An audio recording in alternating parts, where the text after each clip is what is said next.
Well, it's been a couple of weeks. We had Paizo Khan intervening to kind of, well, really just extend a cliffhanger, I suppose, but It was to make sure we got Colby back. we have to get underway at some point, and, well, I suppose time to pick up where we left off. Last episode, 2 weeks ago, the night of the green moon was finally upon us, and with the whole following supporting us, we traveled to Rockloom to be anointed as full members of the Broken Tusks. We adults now. We them boys. Went off without a hitch. Everything was Nothing went wrong. great, and then we went home and had a nice dinner, and It was great. everything was wonderful. The Record scratch. And the actual like we're adults part went off without a hitch. Yeah, that was fine. did it? Yeah. Was Barthen not a hitch? No, he was that. He's always. I mean, honestly, but we're used to him. I almost killed him. He is an expected, known disruption. Is it an event of the Broken Tusks if Bartham doesn't try to be a wet blanket? It's just another Tuesday. Well, Barthen kind of threw a bit of a wrench in the works. What was far worse was the arrival of the Burning Mammoths. And through... Whoa. It is extremely loud. That was very. Our But it was speakers well are Just timed. as jarring as it was Turn last our time. speakers down a little bit. But as they arrived with a rain of fire and spears at the ready falling upon our following, every member that could was called to defend the tribe. And as you fought your mammoth lords mounted upon their namesake, fighting back as well as you could, you managed to cover the ground. You managed to hold Rockloom enough for time to allow most of the following to attempt to retreat, at least to make their way back to the trail with clouds of flaming arrows raining down around them. As we come back in today, there's a bit of a break. For the moment, while Rockloom stands far from silent, you have beaten back the tide. You, individuals, as well as all of the hunters and scouts of the Tusks who were able to aid in holding a perimeter here, there is a break. The lights, small red pinpricks fade from the sky. The clouds of arrows stop momentarily. The wave of burning mammoths retreats to regroup. And after Wotan, astride his mammoth, began to lead the organized retreat in proper, before the rest of you and the stragglers are able to depart the field, Nocta, with Amka next to her, tending to Urgula and her newly birthed triplets, calls out to the group of you. Wait! Varja, Ozash, Aram, find us some way to transport Urgula. We're going to need something to get her back to the campground safely. On it. Fallen spears. We can lash them together. Tarps. Hanwi, I need you to gather some herbs quickly from around the site, something to numb her pain. She is barely cognizant as it is. Of course. Help us. Amka, you're doing fine. Keep tending to her and the newborns. Commence their rites as well as you can, but make it quick. I'm going to find a way to transport the children. Come on, there's some extra tent material over here. Cut some loose. We need Yep, to I make got it. something. Now, most of your main supplies are back on the trail. You don't bring, or a ways down the trail, you don't bring everything into Rockloom itself. It's a large ritual site, but it's only so big.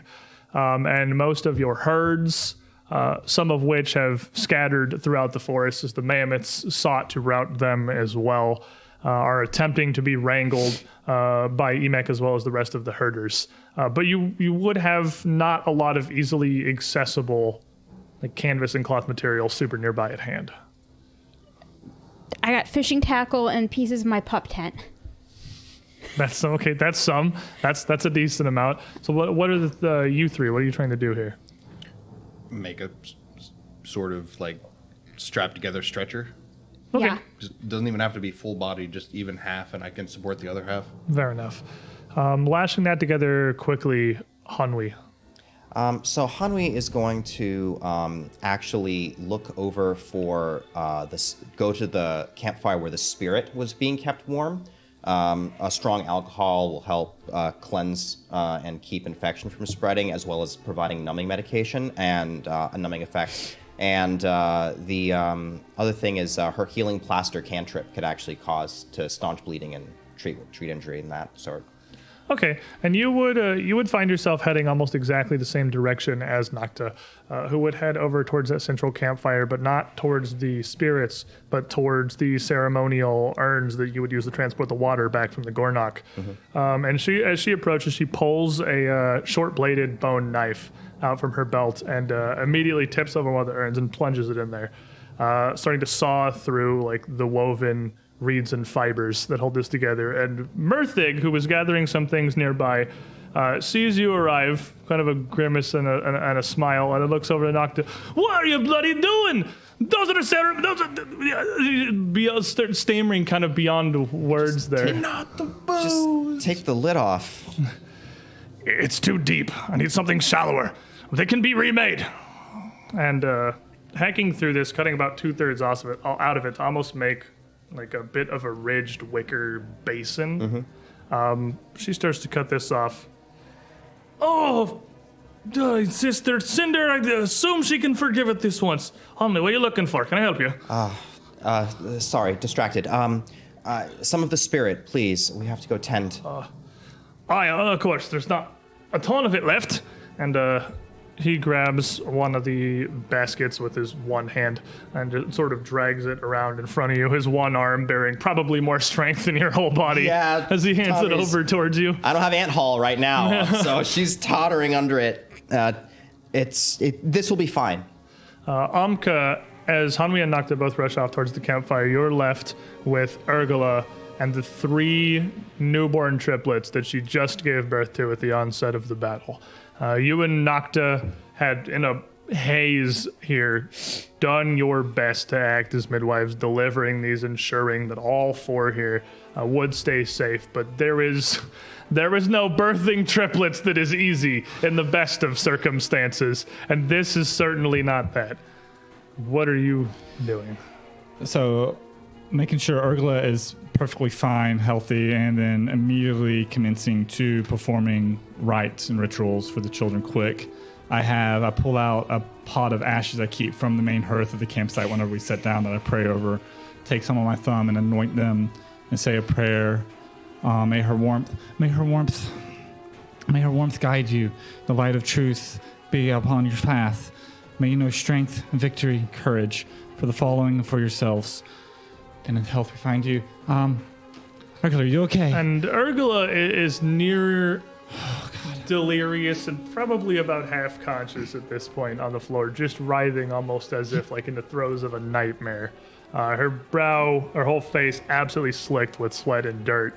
It was, again, you were not far back from the battle, and you had watched a bit as your 4 allies held the line not even a dozen feet away, battling against the Burning Mammoth's onslaught. All right, it's gonna be okay. I actually keep this in my pocket to help with the nerves. And I take out a little piece of root about that big, and I pry her mouth open, shove it in, and force her to chew it. I'll take the edge. Say anything, but grits her teeth, biting down as her head just kind of rolls back as Hanwi and Nocta return. Nocta quickly dropping this base on the ground and looking and seeing the small little ash streaks on the newborn's heads. Nodding, the 3 of you come back with this best of an improvised stretcher as you can. Does Urgula look like she's improved at all? Well, Hanwi is getting back about the same time with what's left of the spirits, this basket having maybe a quarter of what it once did. It should be enough, honestly. A little bit to help, a slight sip for her to help with shock, and then the rest of it, actually, she's going to just topically treat any bleeding and also put on her face because it'll evaporate quickly and that'll help cool her off. grandfather also told me that when the twins were born, their mom went into shock because she didn't have time to bond with the first baby before the other babies were there. Maybe try putting them on her chest. She might just need to feel them.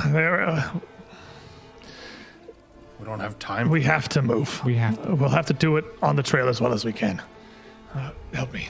And she very gingerly starts to pick up each of these children and just lay them in this basket like fruit, just so she has something to hold them in as the group of you make your retreat from Rockloom. The three of you, without the weight of her trio of children, Urgula is significantly lighter, and you have no trouble at all at getting her onto this small stretcher, as Hanwi is aiding in as well as she can. And with all that prepared, Nocta starts to lift this thing with the newborns. It's not heavy, but it is kind of awkward and large and unwieldy. All right. Give me one of them. I can take one of them. We should keep them together.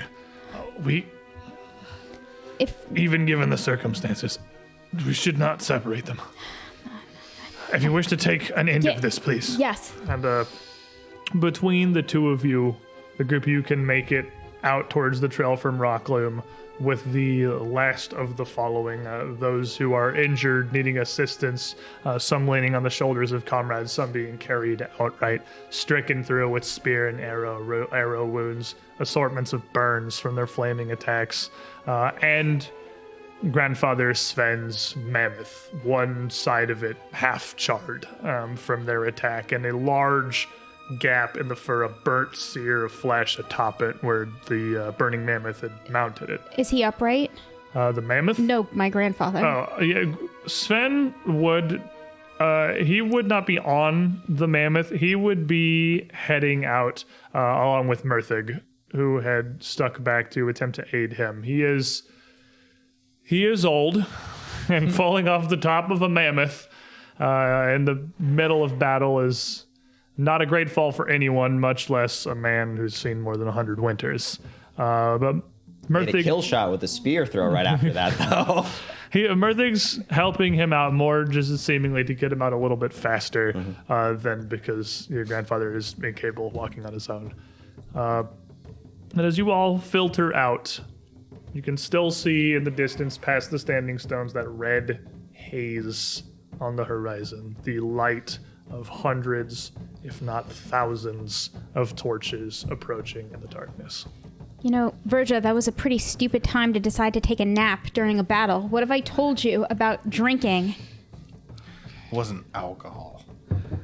Yeah, The one with the shield was. And you're helping not not to exactly carry weak. this thing here. I know, it was a joke. He's carrying Urgula. She shakes her head.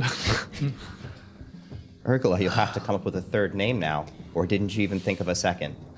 She just kind of I told you it was going to... Well, I guess I was wrong about the twins, but you were huge. I knew it was going to be more than one. Come on. My mother told me many times it is a curse of our lineage. Oh, Oh, think of it this way. You'll have a big family with much less effort. I think it's more of a blessing once you get past that initial, painful phase. oh, I feel like I cannot even feel. I feel like I'm floating.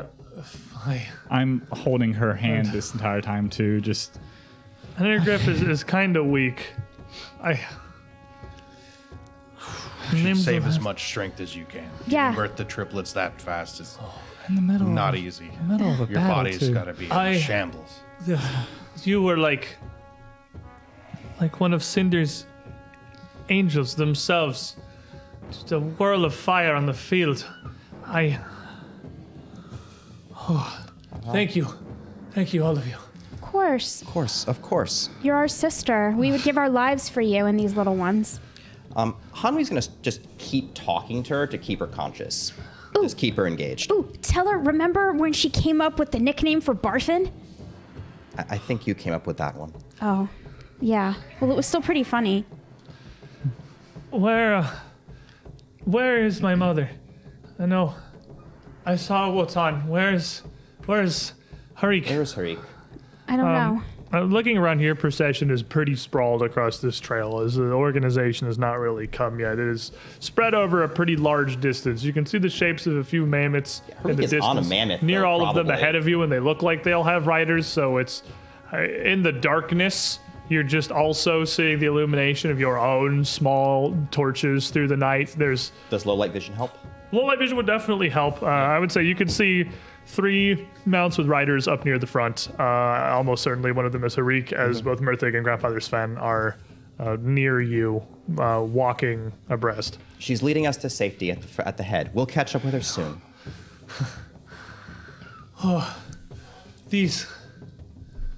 These people, whoever they are, they have chosen the wrong time and the wrong people.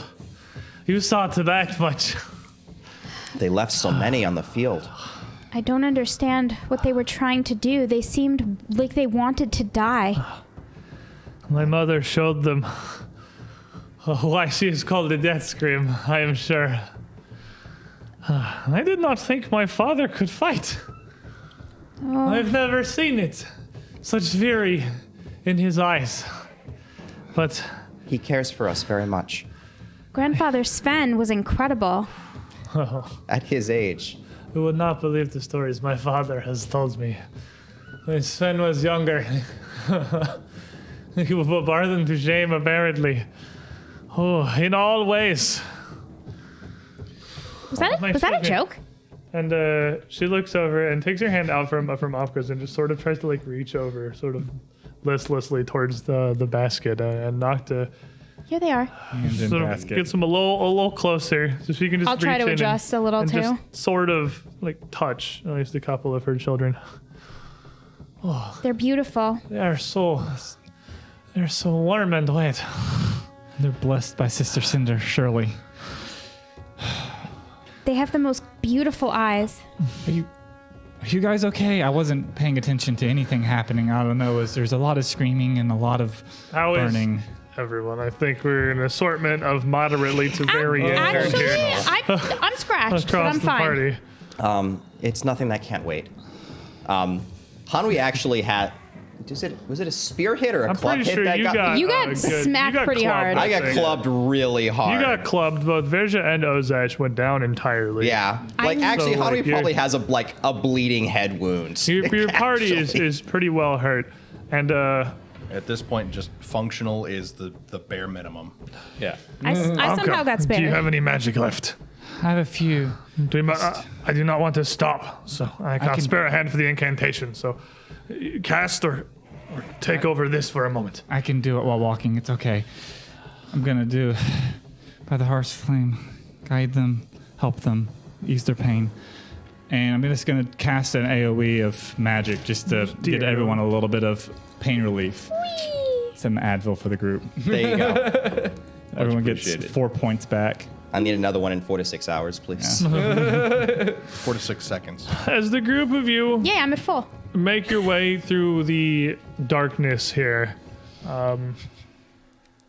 the panic in one way starts to subside as the immediate rigors of battle and this ambush fall behind you, but in others, as it starts to spread more into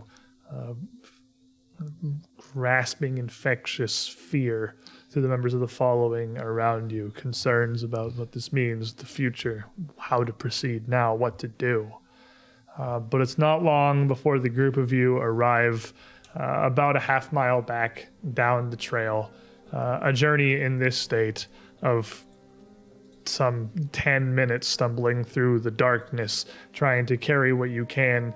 You would be some of the last to arrive as the following is gathering all of their goods, their packages, everything they need for the trail, everything you need to, well, leave Rockloom and the western reaches of your terrain behind you, as you do every year, but this year, possibly forever. Nocta, can you mind Urgla and the children? I have to go find my father. Of course. And the group you would set Urgula and the triplets down. Nocta would go about to tending them. All of you, ready your things. Gather what you can. We'll need to move immediately. We cannot rest this night. Of course. I'm going to find Sven, and I'm going to make sure he's actually okay and Sven find would out if he's okay. Be arriving with you. His arm draped over Murthic as he supports him as you approach. Aram. I'm so sorry I couldn't help you, Grandfather. I was carrying some of the twins, the triplets. You have done well by your mentor and the following. And no, I would have asked nothing different of you. Thank you, Murthic, for a shoulder. The only one you have left, and you offer it to me. I got 2 shoulders. The hand's a short one. But I'll give the one I have to help us ready for the road. You rest, Grandfather. We'll need to move. And he nods. Oh, of course. I would expect no different. I will pack up your things. And he kind of crumples over. Please. Oh, I'm fine. It is a simple fall is nothing. I've seen far worse. I know, but I was terrified for you for a moment. Where is my other grandson? Where is Barthen? I don't know. I lost him in the commotion of defending Urgala. Please. Well, I thank you, and I am sure Urgala does as well, with everything you have done to protect her and her newborns. I must thank Barthen as well. He threw himself into a battle with a vigor that reminds me of my own youth.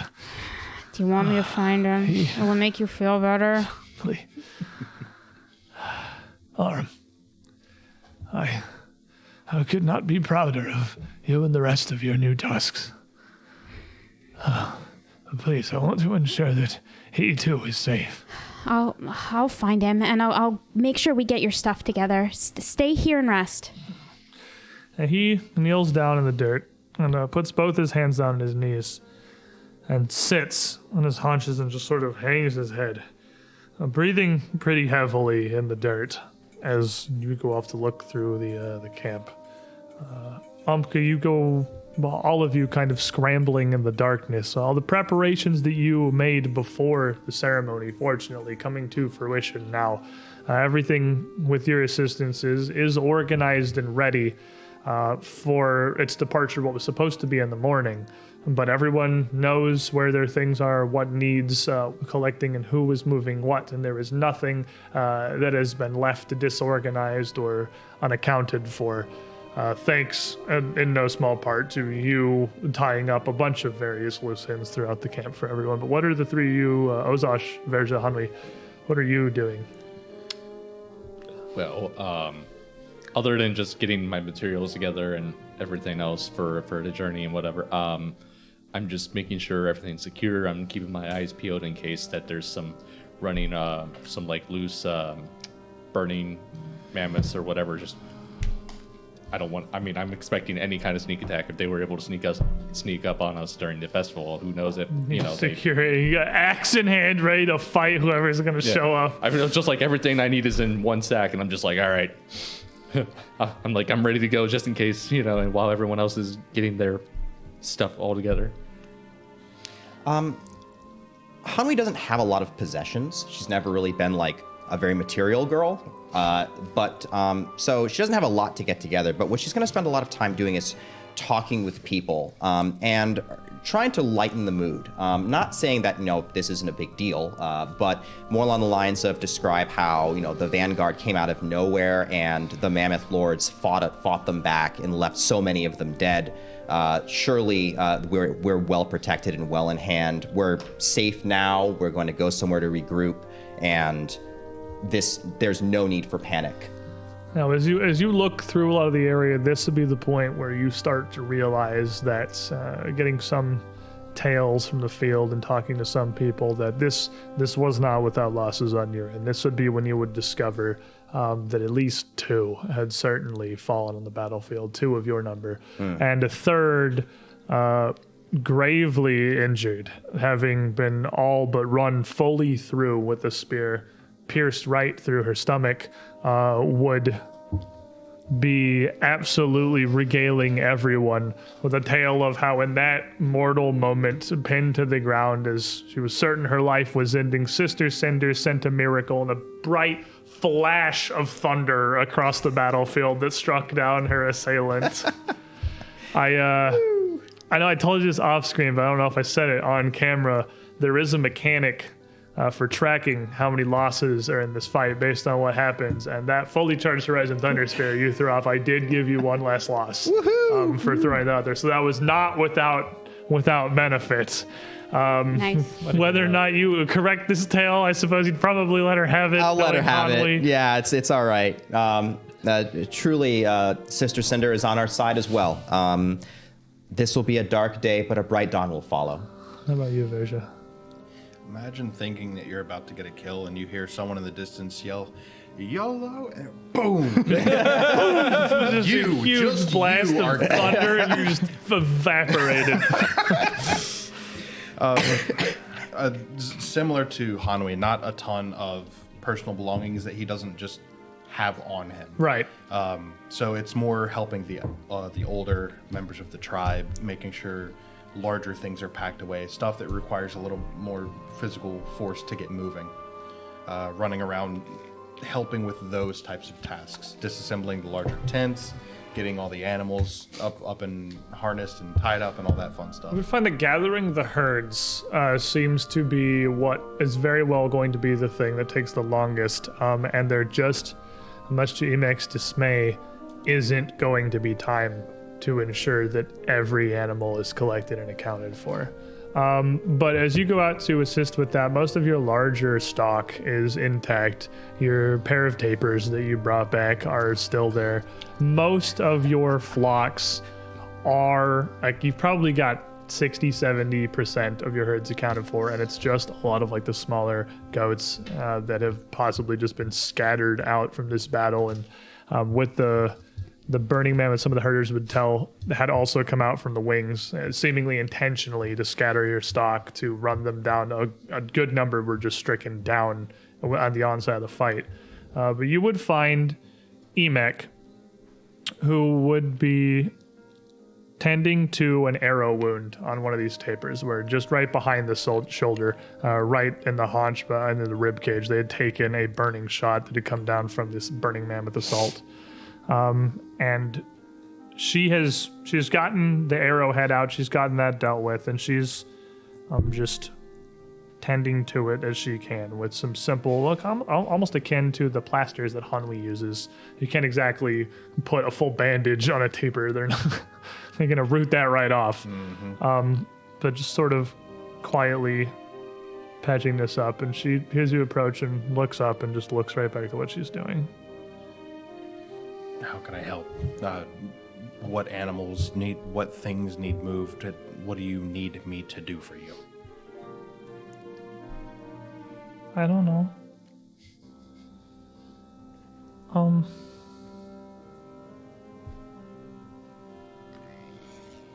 And she sort of looks up at you. I don't know. I think we got it. Well, I'll take a quick look around, see if it appears that they've at least got what they can under control, and then just move on to the next group. And Amka, tell us about your father you're looking for here.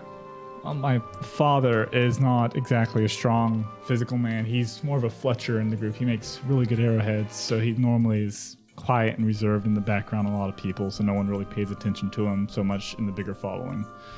My relationship with him, as soon as I find him, if I can find him in all this, is completely 180 from everyone else. Like, as soon as I see him, it's just tackle.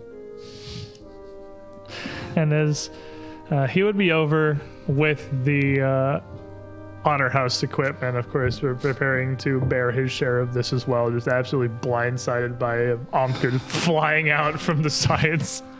And kind of startling a couple of the other Honor House members around as they realize what's happening, and a couple of grim smirks and chuckles around. How old is he, about? I'm going to say about his probably mid-40s. He's not exactly young. He's older. Amka. Father, You don't want to get run through after that. After great that, news. this is. Urgula's triplets. They came healthy, all three of them. Blessed by Sister Cinder. And all this chaos, they came out unharmed. I heard their cries.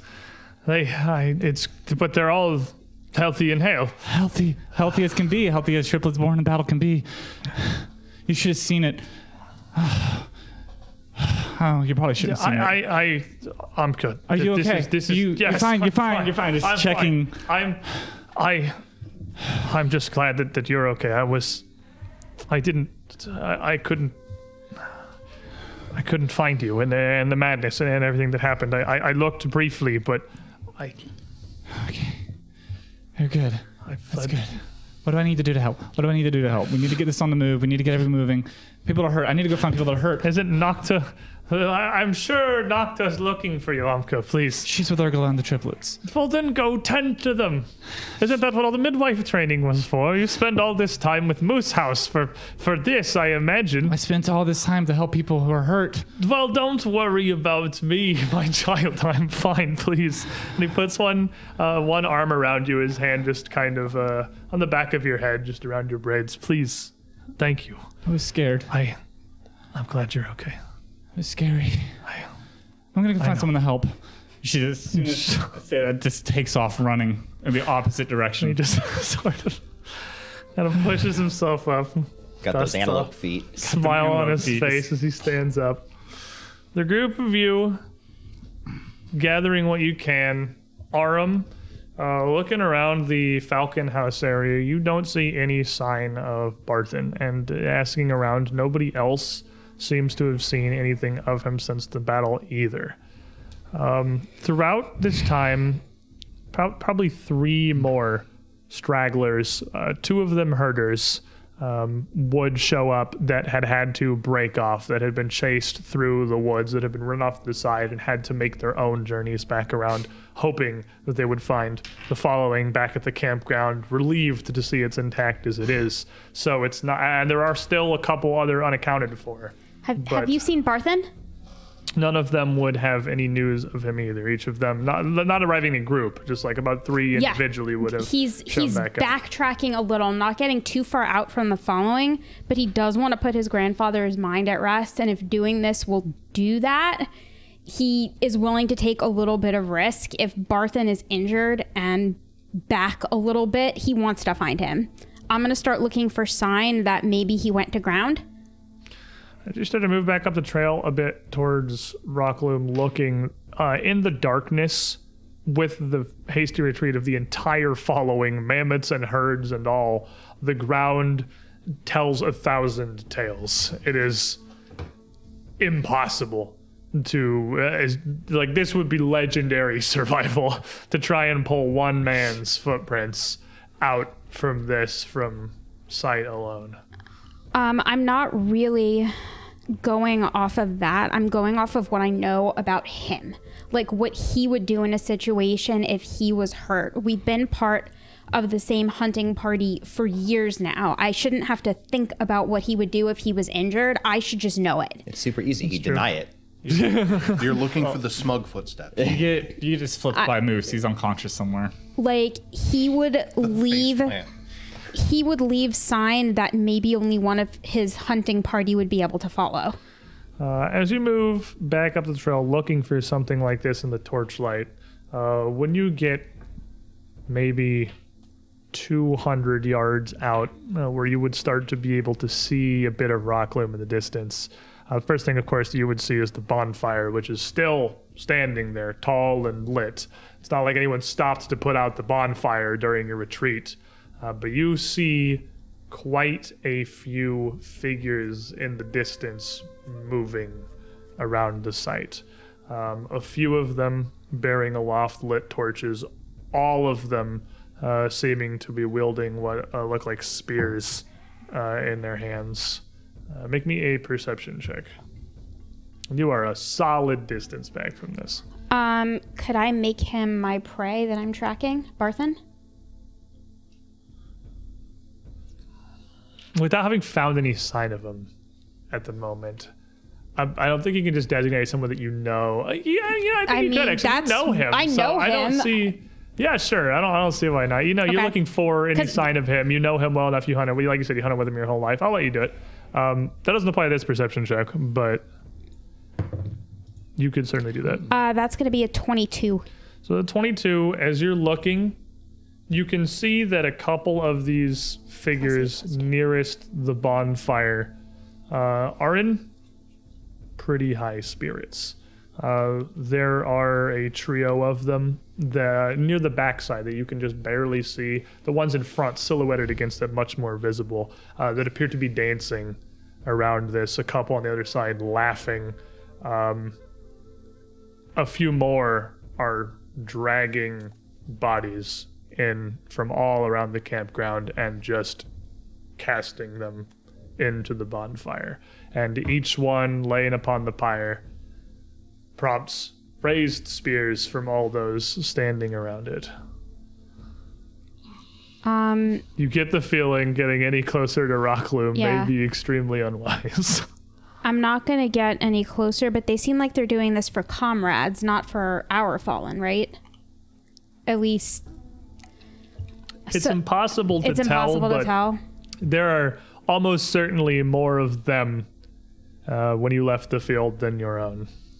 All right. I'm going to skirt around a little bit and take a different angle back, but I'm not going to get any closer, but I'm going to see if maybe I get lucky and I pick up sign of him. As you make your way back, you can see some signs of the hasty retreat that some of your fallen made through the forest, but nothing that Barthen would leave, nothing signaling, no signs whatsoever. That doesn't mean there aren't any there, but searching a whole forest in the dead of night is all but impossible. And as the group of you all kind of reconvene back at the following grounds, you are approached by Wotan, Harik's elven husband, the one who had given that brief speech, I suppose is the word for it, before the retreat was fully called, and sort of looks over the group of you, his spear still in hand, still bloodied from the battle.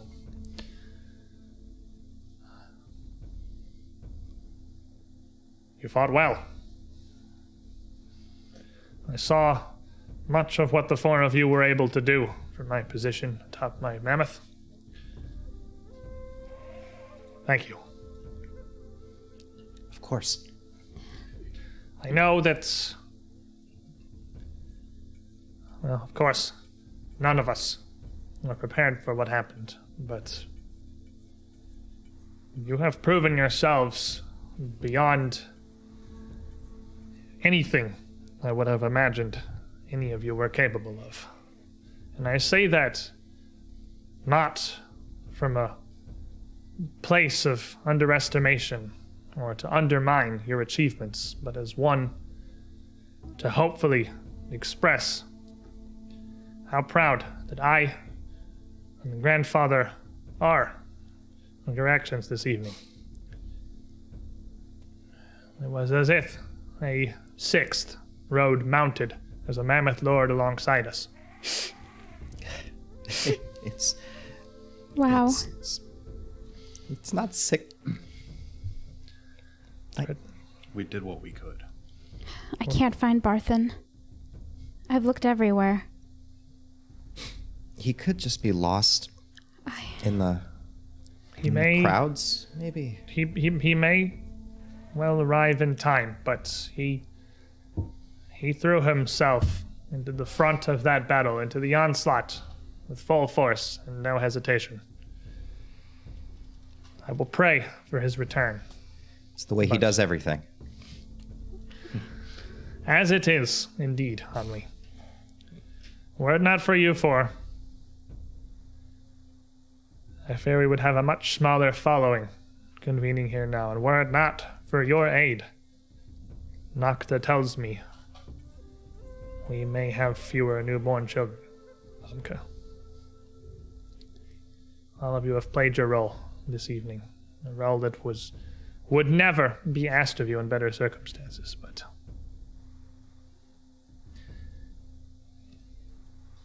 I believe you will make fine mammoth lords someday, perhaps. Well, we'll start with getting the following through this.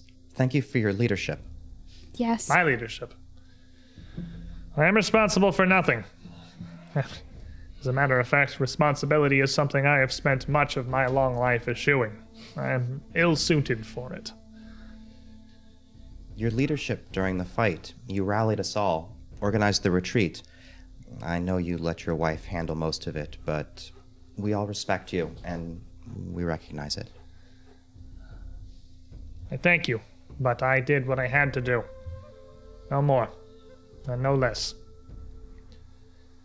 We will be departing as soon as we are able. As soon as the herds are ready, and it seems most of our things are organized. I know you are tired and certainly pained by your injuries, but the Tusks need call upon you again. We're full-fledged scouts now, and your party seems to be one of the lesser injured of our current groups of scouts and hunters. It may well fall to you to lead the following on our trail. Not something we would ask of those freshly born at this green moon that still hangs high in the sky, but Arugula trained us well. Yeah. that she did. I watched it every step of the way, and it is a trail you have followed many times.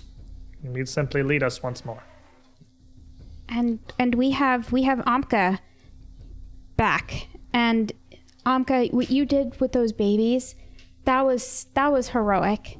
It really was. It was amazing. There's a lot to process. I gotta get back to them. You're okay. You're all okay, right? Technically. Doing what we can. I mean, Virgil got hit in the head, so no one will notice. 5 times. That's nothing new. I've had worse days, but I can manage. I haven't had How many about- worse days. You and your wife, you are okay as well. Of course. We are fine. These bodies they threw upon the pyre of the Broken Tusks were no match for hardened mammoth lords. We are okay. We will, and he looks directly at Aram, we will ensure the grandfather Sven is well as well.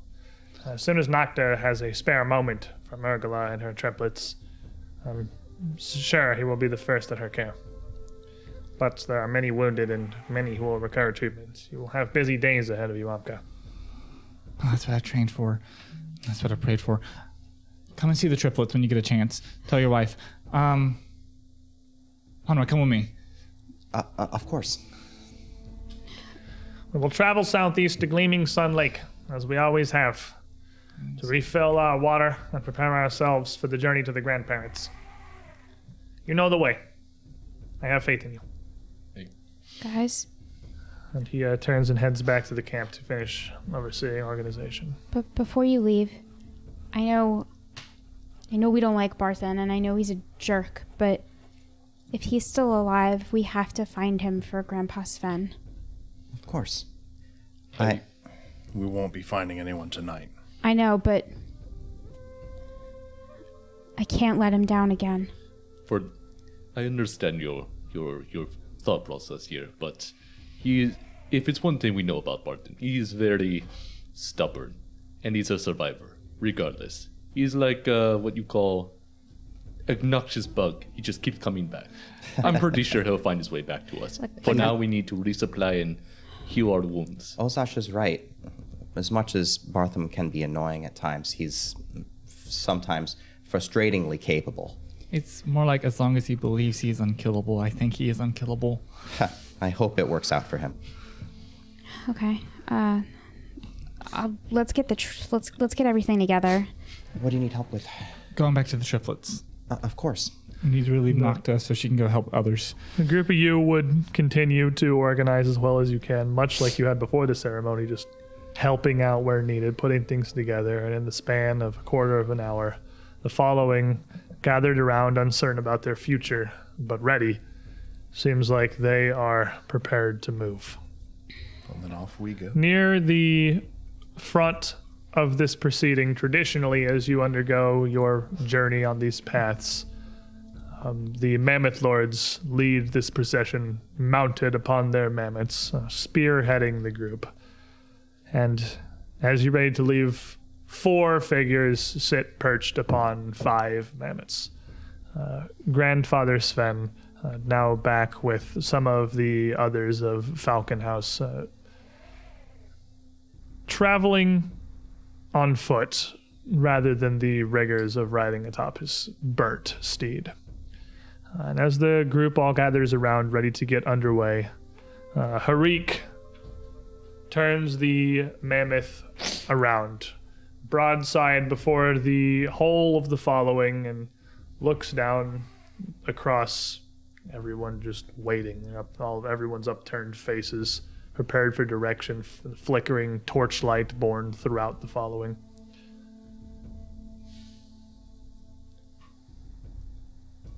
We have suffered this day.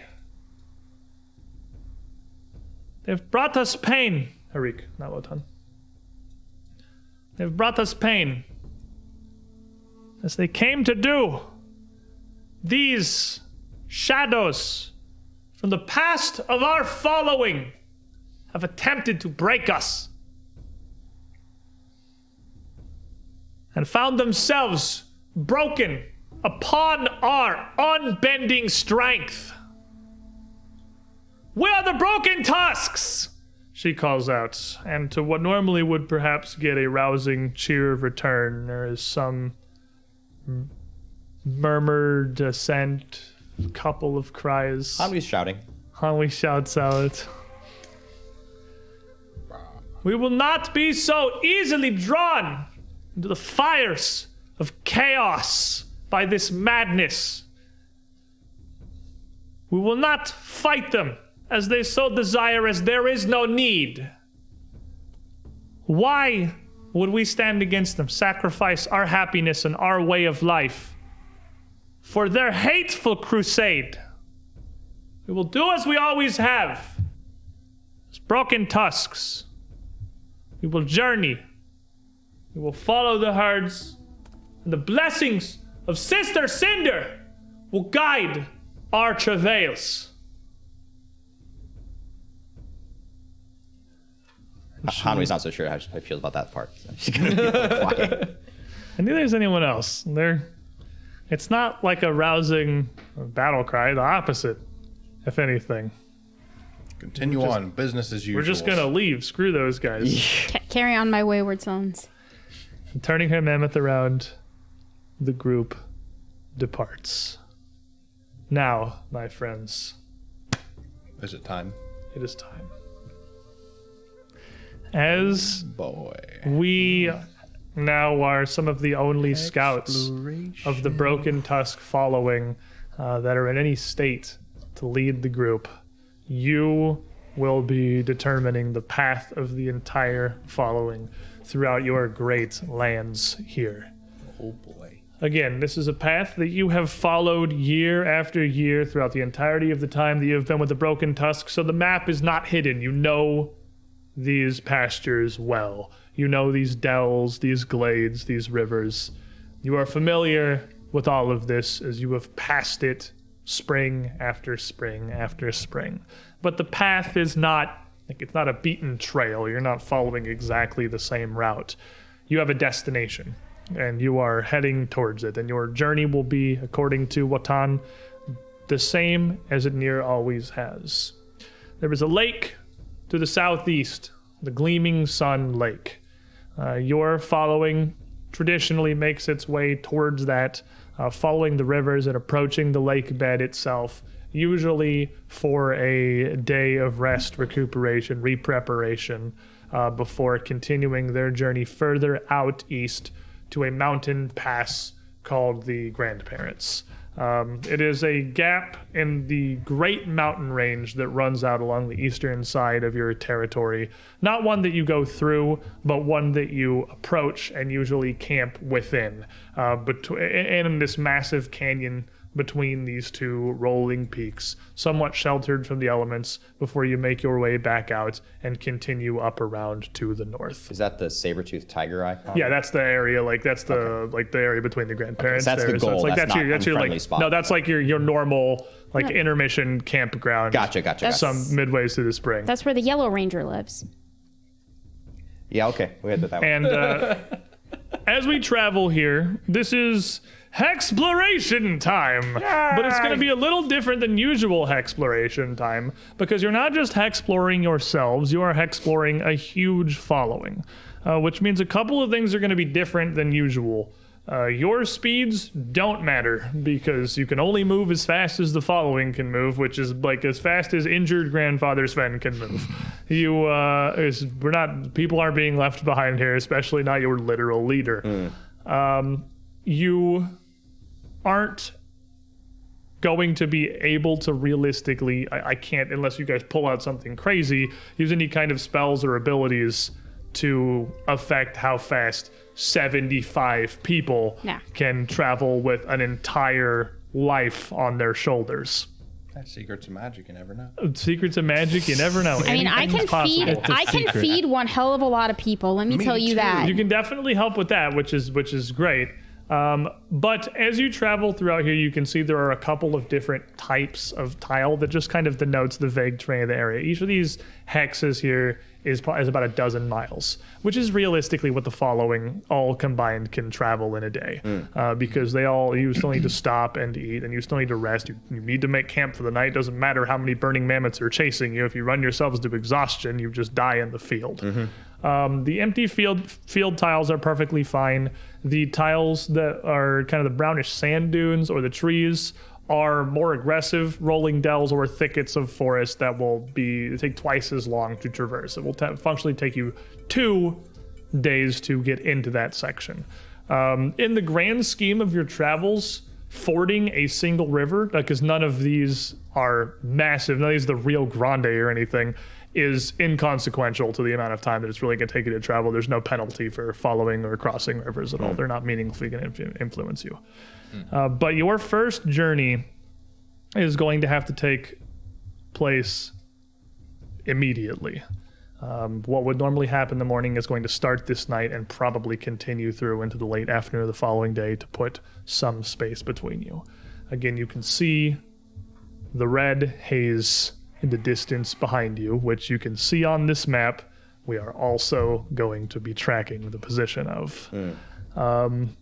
They are a massive horde of a following, and they are so large, their torches and their campsites so visible that even dozens of miles away on the horizon, you can still see them approaching or doing whatever it is they are doing.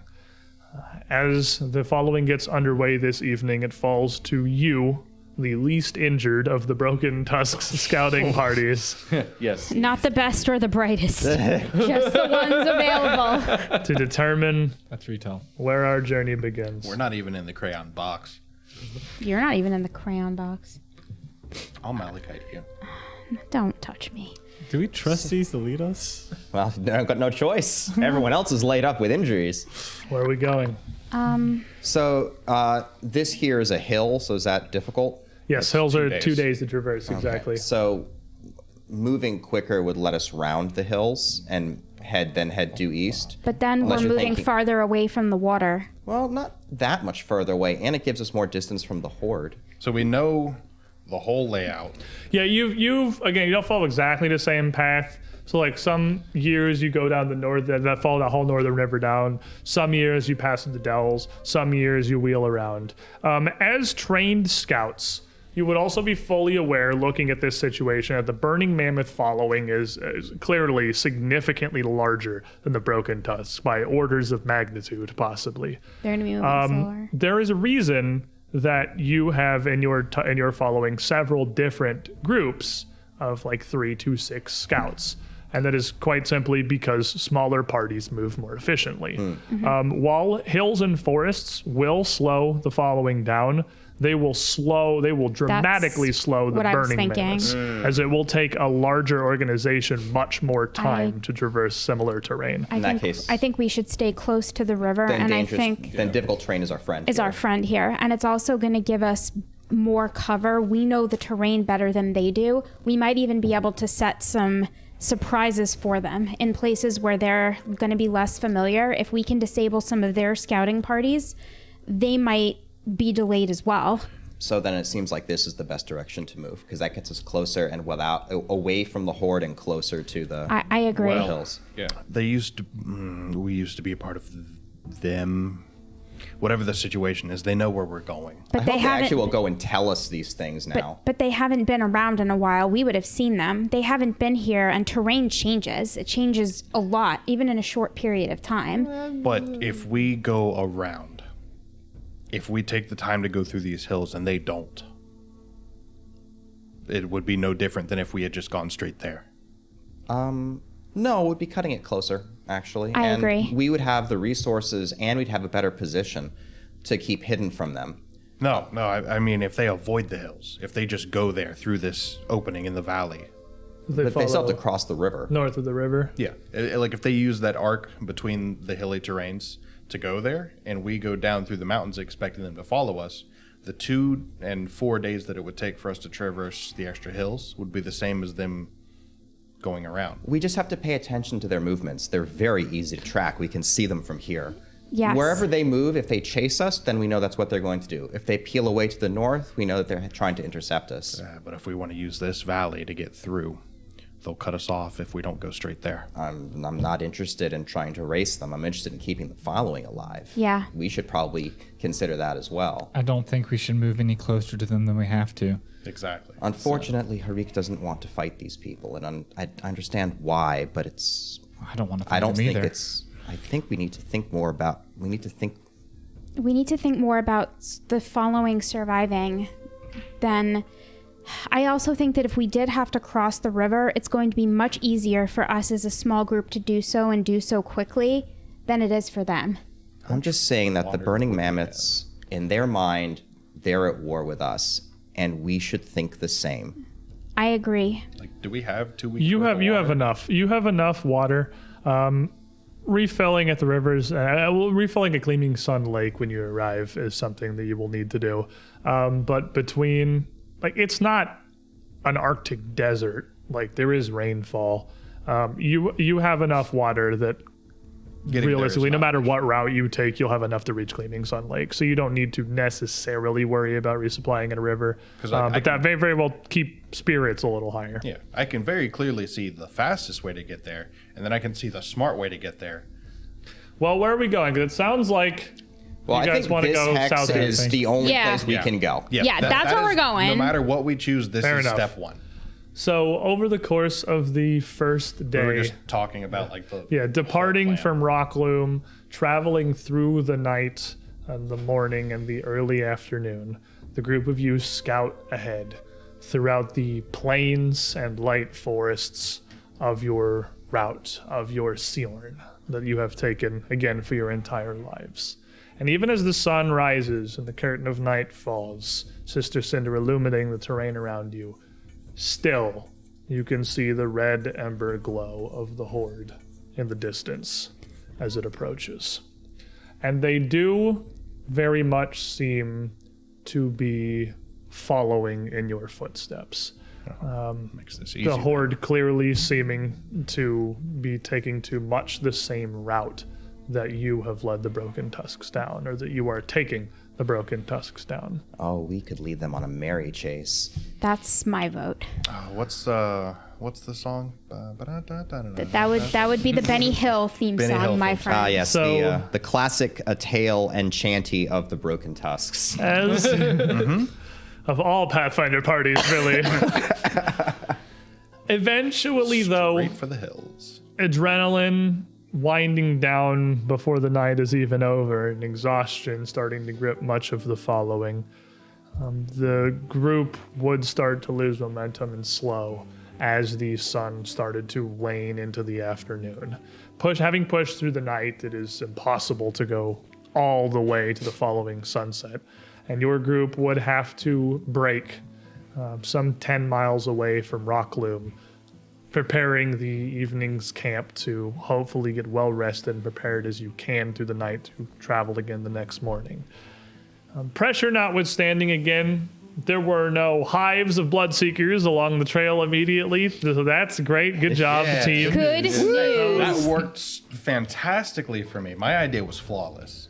I mean, they're gone now, so They're your gone. idea worked. I So didn't Yeah. get, I didn't that get means bit. that you win. Yeah. End results, all that matters here. And the following erects the sizable tents that you have. Again, these house tents that you had around this campground, somewhat, I guess, perhaps counterintuitively to those unfamiliar, are the less permanent of the situations around the campground. Those house tents go up every night. Those are something that are erected each evening to protect you from the elements. Again, the rain, the bloodseekers, the whatever other things are around here to allow you all to rest and prepare Goose yourselves fairies. for the journey. Additionally, there is some very simple kind of bracketed wooden fencing that is arranged in an impromptu pen, normally not fully enclosed, just to kind of help the herders keep most of your animals from straying off too far from your various campgrounds. And the group of you would be settling in with a truly exhausted following. 2 more people of the missing would have arrived during the early travels. Fortunately, you are a large enough and obvious enough group that they could find them, that they could find you as you traveled. Unfortunately, that making it equally easy for the Burning Mammoths to track you as through your journeys as well. But that would mean that aside from the 2 who were certainly stricken down at the Battle of Rockloom, there's only one figure now left wholly unaccounted for, and that would be Barthen. A net neutral gain on population, so. We are. That's true. You lost Barthen, 2 deaths, you had 3 kids. We're vibing. Whoa, awesome. Break it Easy. even. I could totally see Barthen just deciding to conduct a one-man guerrilla war against the entirety of the Burning Mammoths. Does feel like something he would probably do. Should we just rename him Leroy? Because I feel like that would be appropriate. Battle started. Leroy. But as the group of you settle around, Amka, though you would have been out, you're out with the scouting party, and these are friends, along with Barthen, who was unfortunately absent. You've been trained to hunt and travel with by Urgula. Nocta finding herself well in over her head, and as they would also return to help with erecting the camp and everything once they've ensured the area around is secure, you would almost immediately be called upon by Nocta to help continue to tend to the litany of grievous injuries spread throughout the following, trying to stop any more from succumbing after the attack. And you get a heal, and There's you a get lot a of heal. people that are very stabbed, and they need assistance. Guess what I have? What do you I have? risky surgery. Oh God. That's a nice bone you got there. Sure would be a shame if I remove it. Dig out this arrow.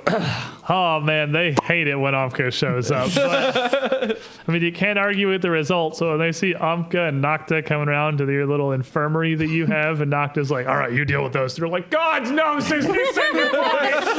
Well, like, Now I mean, bite this. If you had to remove a broadhead, how would you do it? Carefully.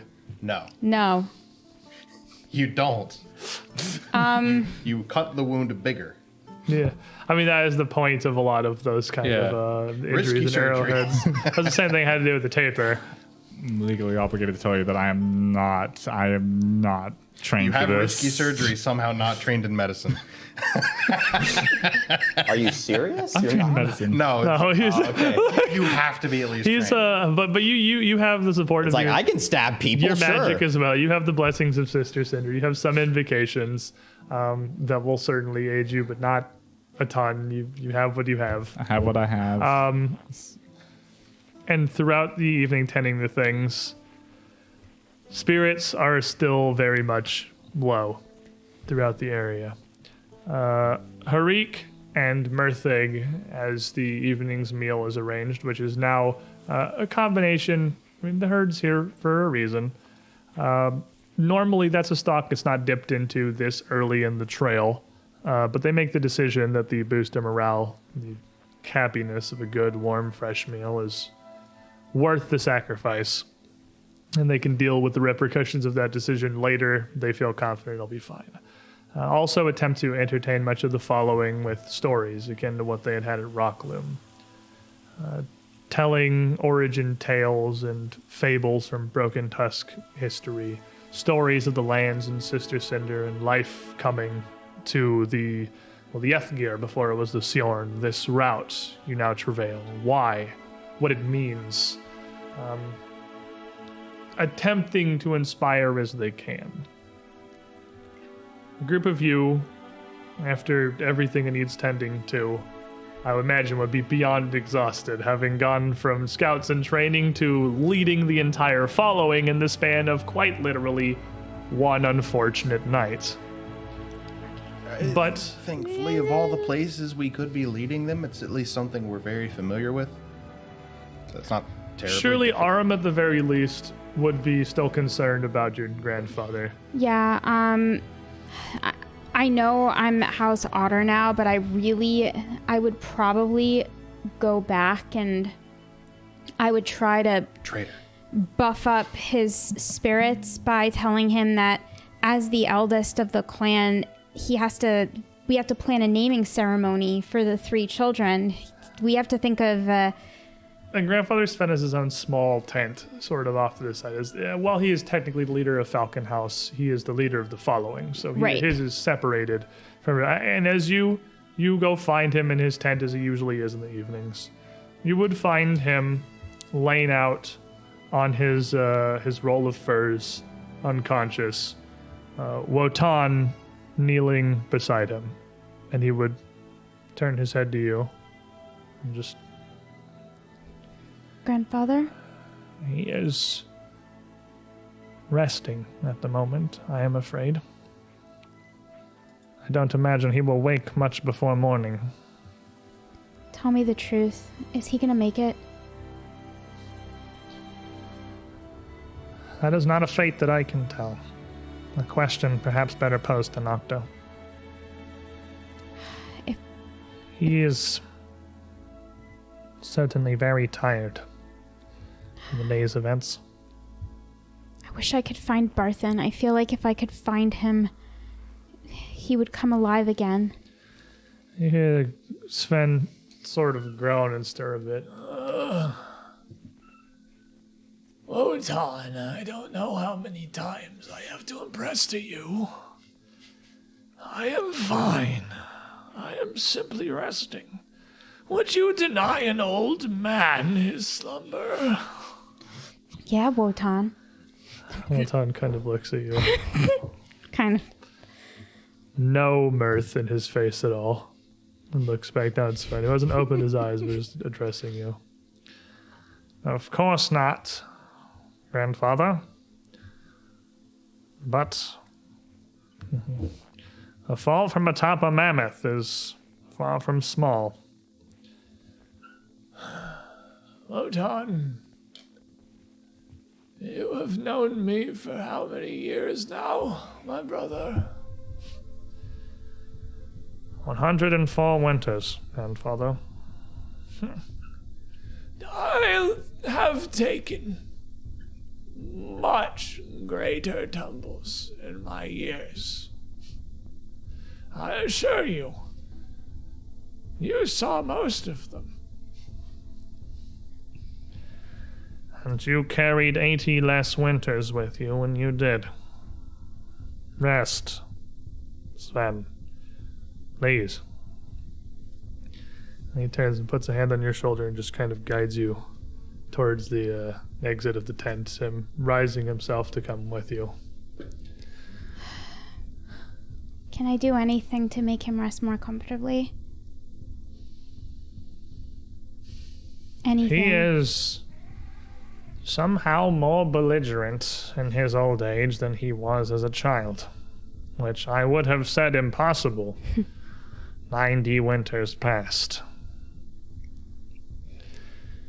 You would be surprised to learn how purely Barthen takes after him. Really? Your grandfather was an absolute menace. And how he became the head of a house, much less the entire following, remains to this day beyond me. Well, But in all seriousness, there is little we can do but pray to Sister Cinder for relief. And we can ask for the grace of Fandara to watch over his spirit. Nocta has done all she can, but thank you, brother. well, not I to you. It's possible that this fall has jolted his soul awake, perhaps made his body recognize how long it has graced this world. I do not know if he will truly recover. But do keep this news between us. There is no reason to bring any fear to the following without undue cause. No, brother. I will do what is necessary, and I will do my duty to him and to this clan. It will guide us well and true, I am certain. But please, allow him his rest. The best we can do for him is to leave him for now, and hope that without distractions, he will finally lay still and recuperate. Something he has very stubbornly refused to do for the past hour. Have you tried getting him drunk? That sometimes works. How long have you known your grandfather, Aram? I mean, that Grandma told me some stories. I mean, when she was, around. And again, when he carried some 80 last winters. And Wotan turns and heads out towards the other tent. Oh, boy. The rest of you, if there is nothing specific that you were after. I do have one thing. Okay, Hanwi. Hanwi's not going to necessarily subvert Harik's desires here. Always a statement that, leads to good things. Yeah. Where we're not going to piss off our elders at all. That's fine. She's going to go to the families of the two people who didn't make it. And she's going to look in on them and give her condolences. I'm not going to ask you to make up names and situations and any of that stuff. But, I appreciate that. But one thing she might suggest is that they are still following us. And it's not a good time now, but when we make it to the hills, the passes will be narrow that they'll have to follow. And if you have any talent at snare crafting, any materials you could have ready by then will be put to good use securing our route and preventing more of this from happening. Sweet, sweet revenge. Hey, we got a bunch of snare supplies the other day. Where did all these come from? Oh, well, thanks, Urgula. yeah. I'm just going to leave a couple of these here. It's like, oh, there's only like 2 good hill paths through this area? Really? And they're following us because they don't remember this route because they haven't been here for generations? Ooh. Sounds like they're going to have a bad time. Filled advantage. Well, Give him the pox. The Give him entire the trail pox. all the way for the next week and a half is nothing but caltrops. Just snares forever. Yeah, Hanwi took this personally. Hanwi's at war. And she can't tell people what to do, but she can tell people, Hanwi make is the one who's like, suggestions. well, time to kill a bunch of people. Not what I expected, but here we are. Character development. She lived on her own in the wilderness for a while. She can be ruthless when she has to. That's fair. But kind of laying the seeds of, guerrilla warfare amongst a bit of the following here. The group of you could rest, finally laying for the first time down to sleep since the Green Moon Festival, the morning before the Green Moon Festival. Getting some very well-earned and desperately needed sleep. The following morning, you would be called upon once more to strike out ahead of the following, ensuring the path is safe, and preparing the trail as you can for the Broken Tusks. Off to the hills we go. I'm just saying we don't want to lose the potential of this hill Yeah, hack, so I just agree. due south towards it. Due Yep. south. If they are just following us, why not drag them through 3 hills? I agree. Fair. Might as well.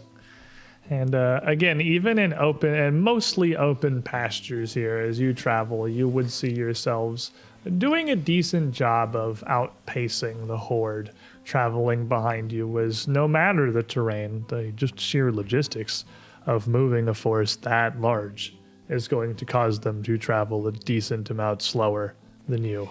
As only now are they really truly starting to make distance out from Rockloom itself. You having comfortably put almost a full 2 days travel between the two followings. You spend your days as you scout well out ahead of the following. Usually, they're always visible. You're generally maybe a mile at most out ahead. You're not totally leaving them in the dust, but you are seeing them slowly follow behind you. And you are, again, more or less just ensuring the path they're going to follow is safe and free of dangers. But it means that you are far enough out that the day-to-day of the following itself is not something that concerns you, and you don't meet back up with them for brunch. You are using your abilities as scouts and hunters to gather what you can to supplement the prepared meals, the meats, and simple creations that you can carry, you can bear with you, as well as the water for the day, without needing to return back to the following until that evening when camp is made. And this time, traveling largely from sun up to near sundown, the following makes its way towards the southernmost expanse of the hills here, where these aren't mountains, but it's where the terrain starts to roll up, in some places more jagged than others, fraught throughout with some rocky cliff faces and some sheerer climbs and drops that make navigation a bit more difficult. And it is that evening when you return to the group that something is very clearly amiss.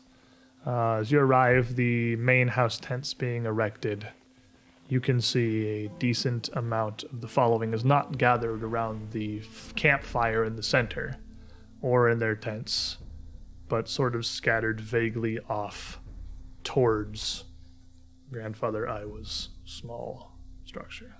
I am running that way. Oh dear.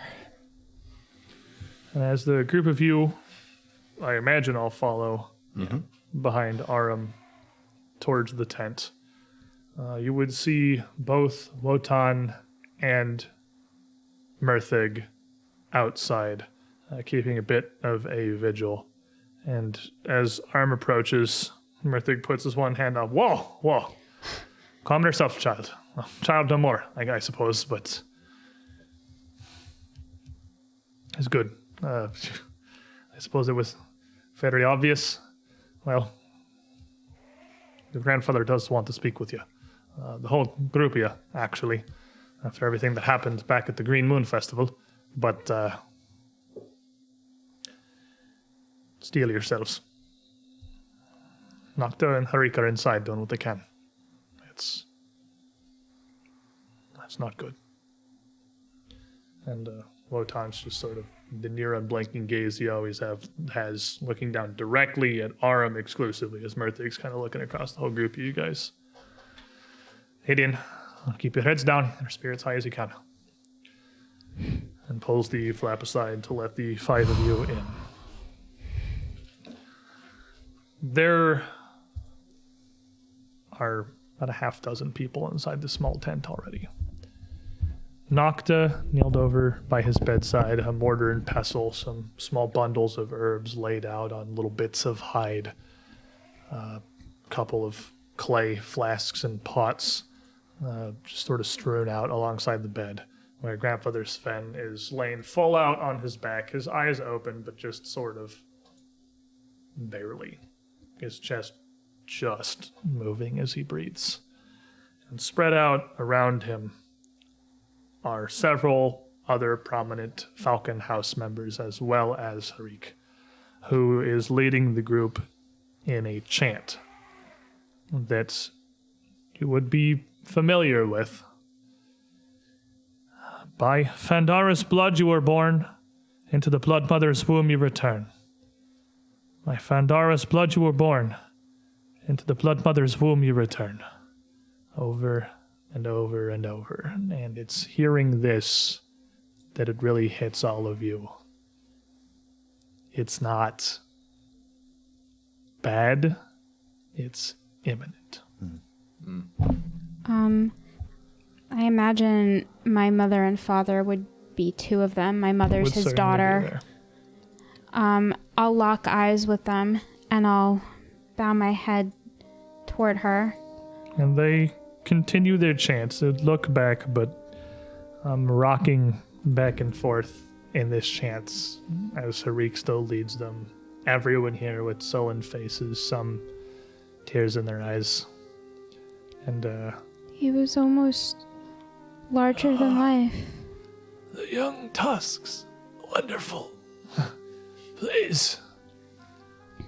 and Harik does not stop the chant, but does lower their voices so that you can speak with grandfather. As he kind of rolls his deeply lined face over towards you, his normal grin a bit of a grimace.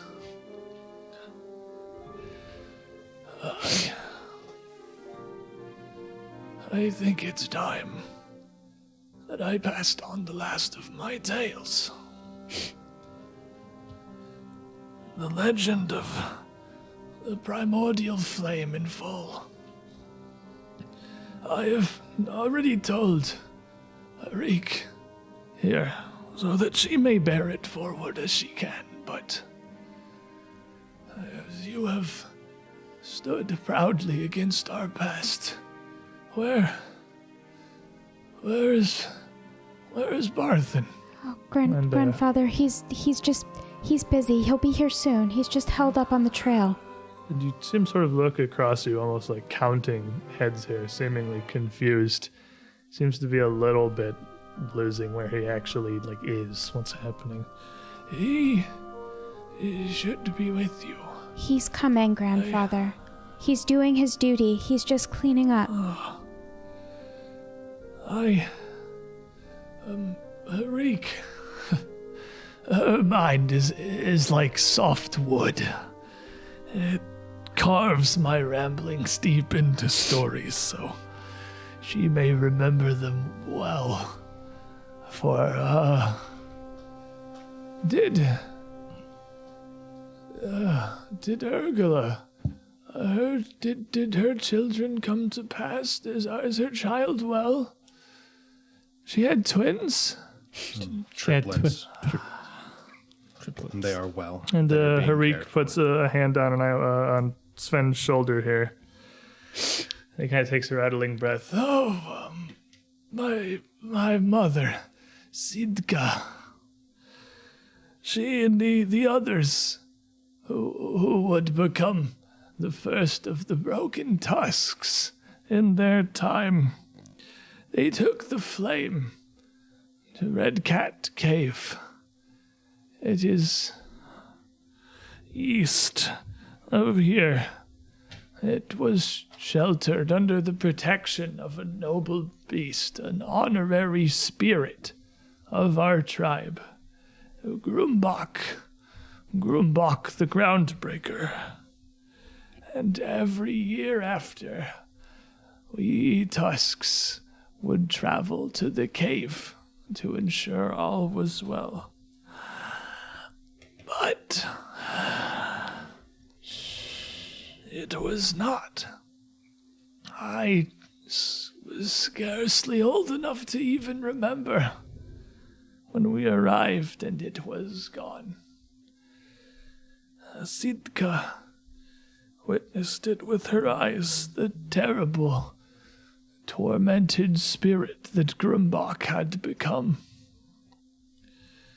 The empty days where the flame once rested. Grumbach's spirit was incensed, and in his hateful state he attacked her. And Sidka and the others were forced to retreat with the other Tusks. And since then, we have never returned to the cave where the flame was hidden.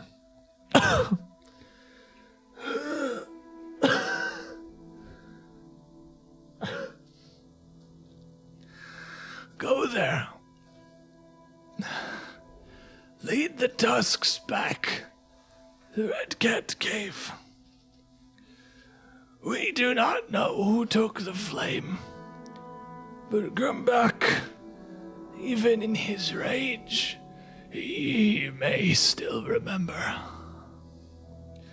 Calm his spirit. Find the flame. It has waited far too long, and perhaps the time has come for it to reunite us with the rest of our people. But grandfather, I always thought it was a legend. I thought you were the flame. It is very much a real thing, Drew.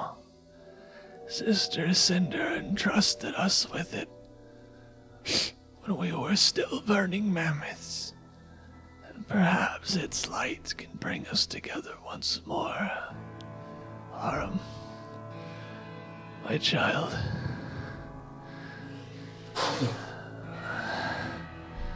And he kind of heaves his chest, moving a bit more as his eyes close.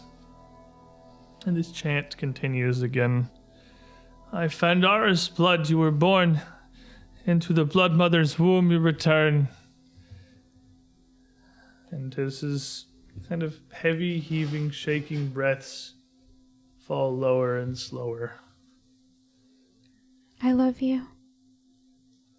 his eyes do not open again. It is here, surrounded by his children, grandchild, those most trusted in his following. The grandfather son passes from this world. After a few more repeats, as Nocta lays one hand on top of his shoulder and the other palm-to-palm fingers intertwined with his. She takes a hand off of his throat and puts it around Aram. And sort of bows her head with you as the chant and the tent falls silent.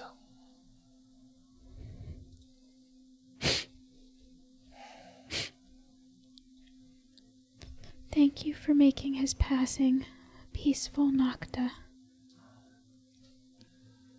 Of course.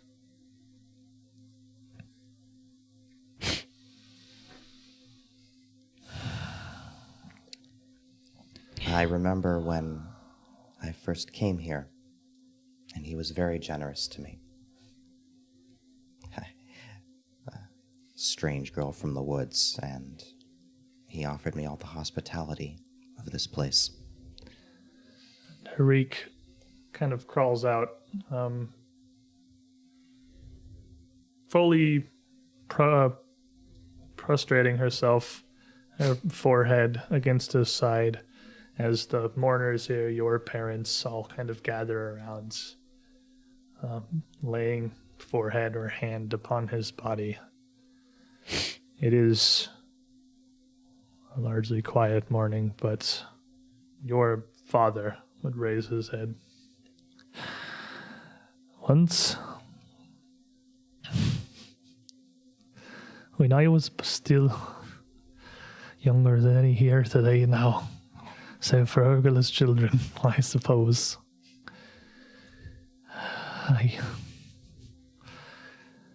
I was almost lost from the follow into a goat, a damn goat of all things.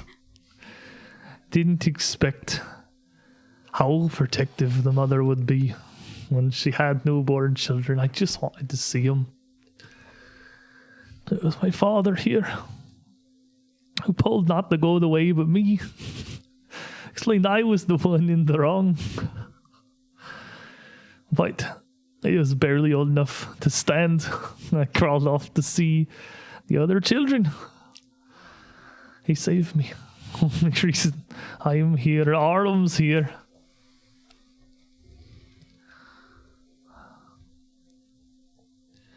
And you see Harik's hand below his chest kind of clench up into a fist. And she pulls it back, pounds into the dirt next to him. His son knew that his time should come now. He's seen more winters than any man I've known, save for my dear husband outside, but it's not right. That fall was too much for him and shouldn't have happened. It was my fault. If only my It wasn't arrow... your fault. The fires in the distance, plenty to cast blame upon.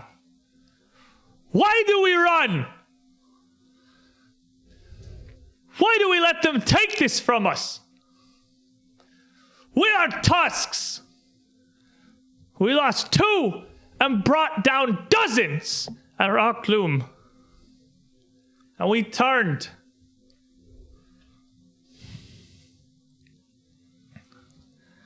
She takes a finger full of dirt and sort of spreads it down Sven's chest, placing her other hand open on his stomach.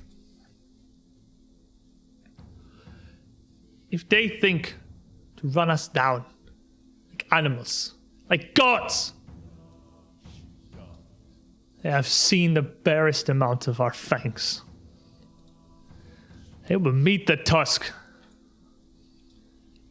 And stands up and turns towards the flap and strides out of the tent. You can hear her outside call out of the following, "We are done fleeing!" Harik. And you see the flap sort of open, and you can see Murthig immediately rushing over to her, hand up, and Wotan bows into the tent, hand out. Wotan. Let her be angry. Her emotions are understandable and not a fire that any of us can quench now. Grandfather bid us find the frozen flame. He bid us reunite the clans. It was his final wish. It was the only thing he asked of us. We must see it done. I will handle my wife. Do not worry. This is no problem the group of you need deal with, and though she may incite some fervor among the Tusks, she will see reason, but she needs some time. Just sort of turning to the small group of a dozen now gathered in here. Wotan, if I could say, Harik is probably not the only Tusk to feel those emotions in I the am last sure. few days. And though Grandfather Sven wanted us to reunite, you cannot reunite with someone who does not respect you. And if all they respect is violence, we may have to fight them to prove that. We showed them a fair sign when they arrived at our festival. We left the bodies of dozens behind at Rockloom. They will have found less than a hand of ours. And if we need prove ourselves in battle again, and make no mistake, the bulk of their following trails behind us, I am sure that as you scout before us, they have many scouting before them. Some certainly much further afield. This is not the last chance that you or any of us will have to enact vengeance, but vengeance is not who we are. This, and she turns, and Harik is still outside shouting. She is the song singer. She is going to town out there about getting our spears, waging war, igniting the fire they desire. And this is grief. Grief passes with time.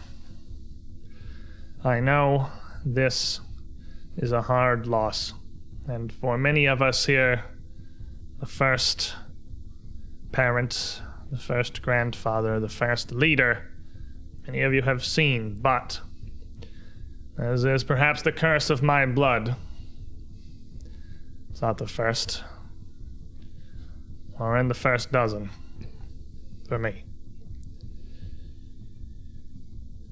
This pain you feel, you will keep a part of it with you forever, but this burning will pass. It may seem callous, but we cannot cast ourselves upon the horde that chases after us. You have seen their size. This is not a battle we can win. Not here, not now. And certainly not if we fight it like that. Exactly. I suggest that we best prepare as quickly as possible. Though time is against us, we cannot win at all if we are, not ready for anything. Let your emotions run their course.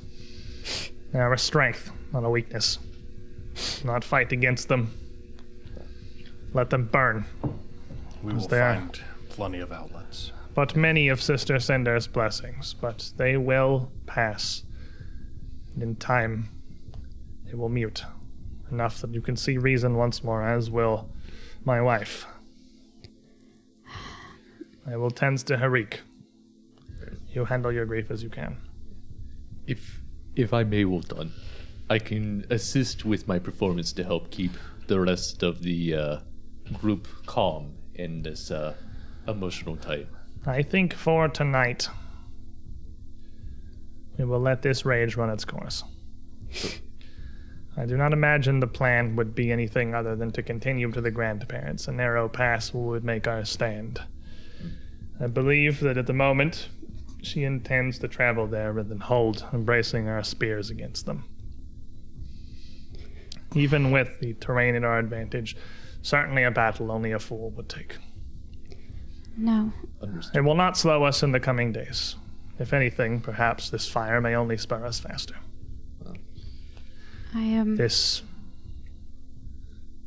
is a loss. One I have not felt so heavy in, at least 100 winters. If it's all right with all of you, I'd like to go be alone for a little while. I'll be back soon. I just need a moment. Of course.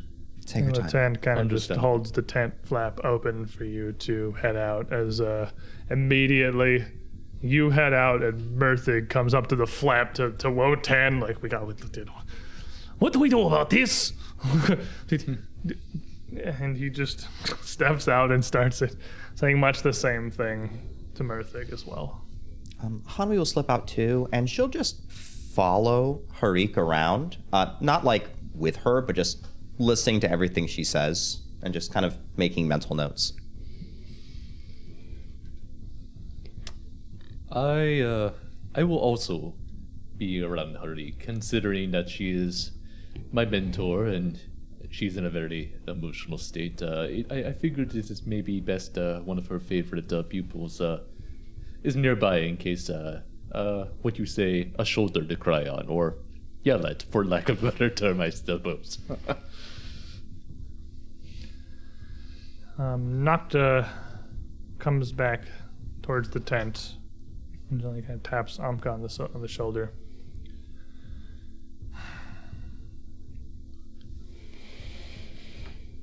I ask you now as an equal in the Tusks, what do you think we should do? I have worries about leaving his body.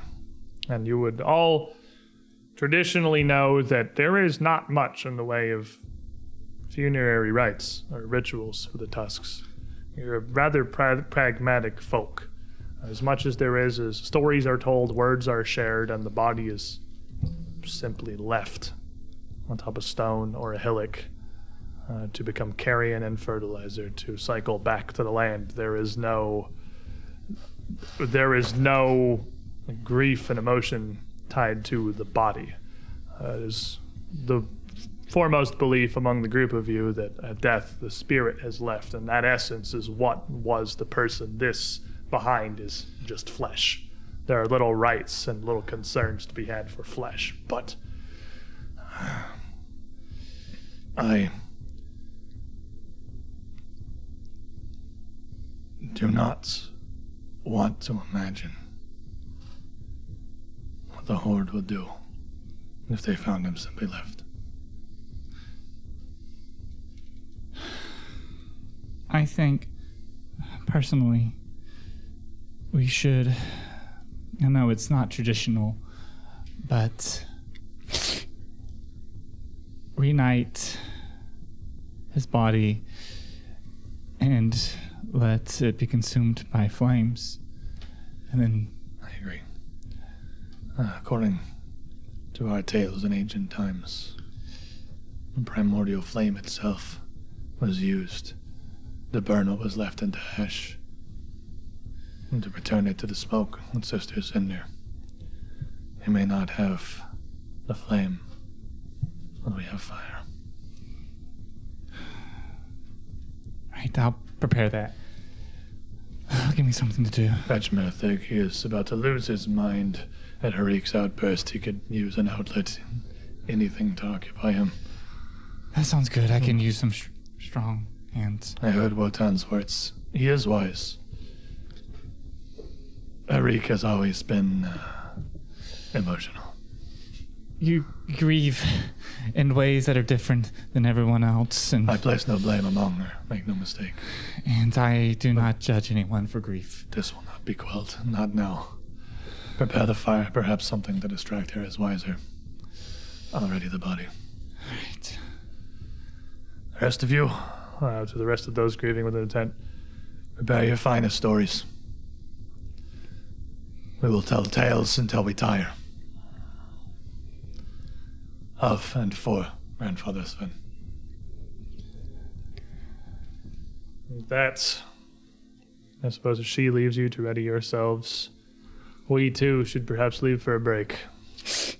Stand, perhaps collect ourselves a bit. Because that was...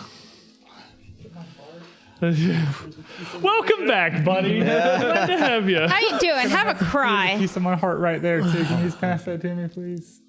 There you go. Welcome back to the adventure. Yeah, We have a good time here. It's good. It's a fun campaign, lighthearted. We're all happy, just rolling dice, having an adventure. Yeah, when Sven fell off the mammoth, his words were like, "Oh, if only Amka were here to heal this injury."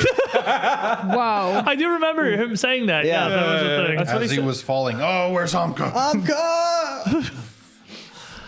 We're going to stand up, stretch our legs, refill our drinks, grab some snacks. Feel free to do much the same. Hit up the bathroom. You're not going to be missing anything for a couple of minutes, except for some highlights of some of our older shows back from the Age of Ashes. We'll return here in probably it's usually 10 to 12 minutes is about the cycle before we come back down. Sometimes 10 minutes and 30 seconds. And we're going to do Sometimes. the only thing that we can do from here. We're going to carry on. And lay fun traps behind us. And lay Get it? fun traps 'Cause behind there's a us. dead body. I hate you. No. That was the worst thing you've ever said in my life. I completely tuned it out. My dirt filter's already on. Back, We're for back in a 2 couple of hours. minutes. Everyone, don't go too far. Already ignoring everything. I like Yeah, it. sorry, I don't know what's going on with that. Anyway, as we left off, we were tending to Grandfather Sven's, well, what funeral rites we can do. In the wake of his passing, it would serve as an outlet, a diversion. As Merthig, you can't exactly make a bonfire at short notice here, but he can certainly build the campfire a fair bit larger. With some assistance into a veritable pyre. And as any who wished took turns telling tales about Grandfather Sven's life, not wanting to leave his body behind, Nocta would do something very rare, which is address the following as a whole. Something that she almost never does. You could count on one hand how many times this happened in your entire lives here. To explain the history of cremation, that it was once an ancient rite, and help sort of assuage the fears of much of the following of the fact that you're just setting his body on fire, which is not a thing you normally do. And then speaking of setting things on fire, It's assuage, not assuage. this will do nothing to assuage my confidence of this going better, as Derp continues to be rewarded for poor decision making. Kaga I'm hitting the not hero rewarded point. at all. Surge of magic. One more time. Idiot. Here you go. I don't care what that is. Take this. I don't want it. You don't want... Okay. Wow, that must be a really good one. If only we had 2 other casters on the party. Oh wait, But I don't have a card to trade him. neither. Do Oh, neither of you do. Oh, Yeah. Someone needs to give them a card so I they can burned rippy mine. Actually- dippy do. Can I get a new one? I don't think we'll ever be able to use this. If it's literally unplayable, Read it I and will tell me let it. what Let you me think. see.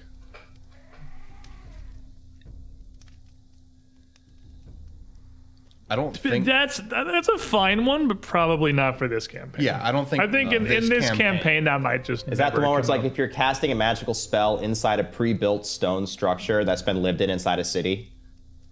It's the one that's. Some of those hero point cards are really specific. I Some know. of them are a little specific. It's one about using magic items. I don't think we're Oh, going to I have know. a wealth of yeah, magic yeah, items yeah. in this This campaign. campaign, no. Other campaign, sure, but I Yeah, don't think... definitely I will usable use most, that. but not a wealth of magic items in this one for Our sure. magic items are like I straight hope this sticks that we works. find. This one, that's more I you. hope this works. But with this outlet for Harik in particular, shortly after the ceremony, you would see her. Wotan would take her not into the outer tent, but out to the fringes of the camp.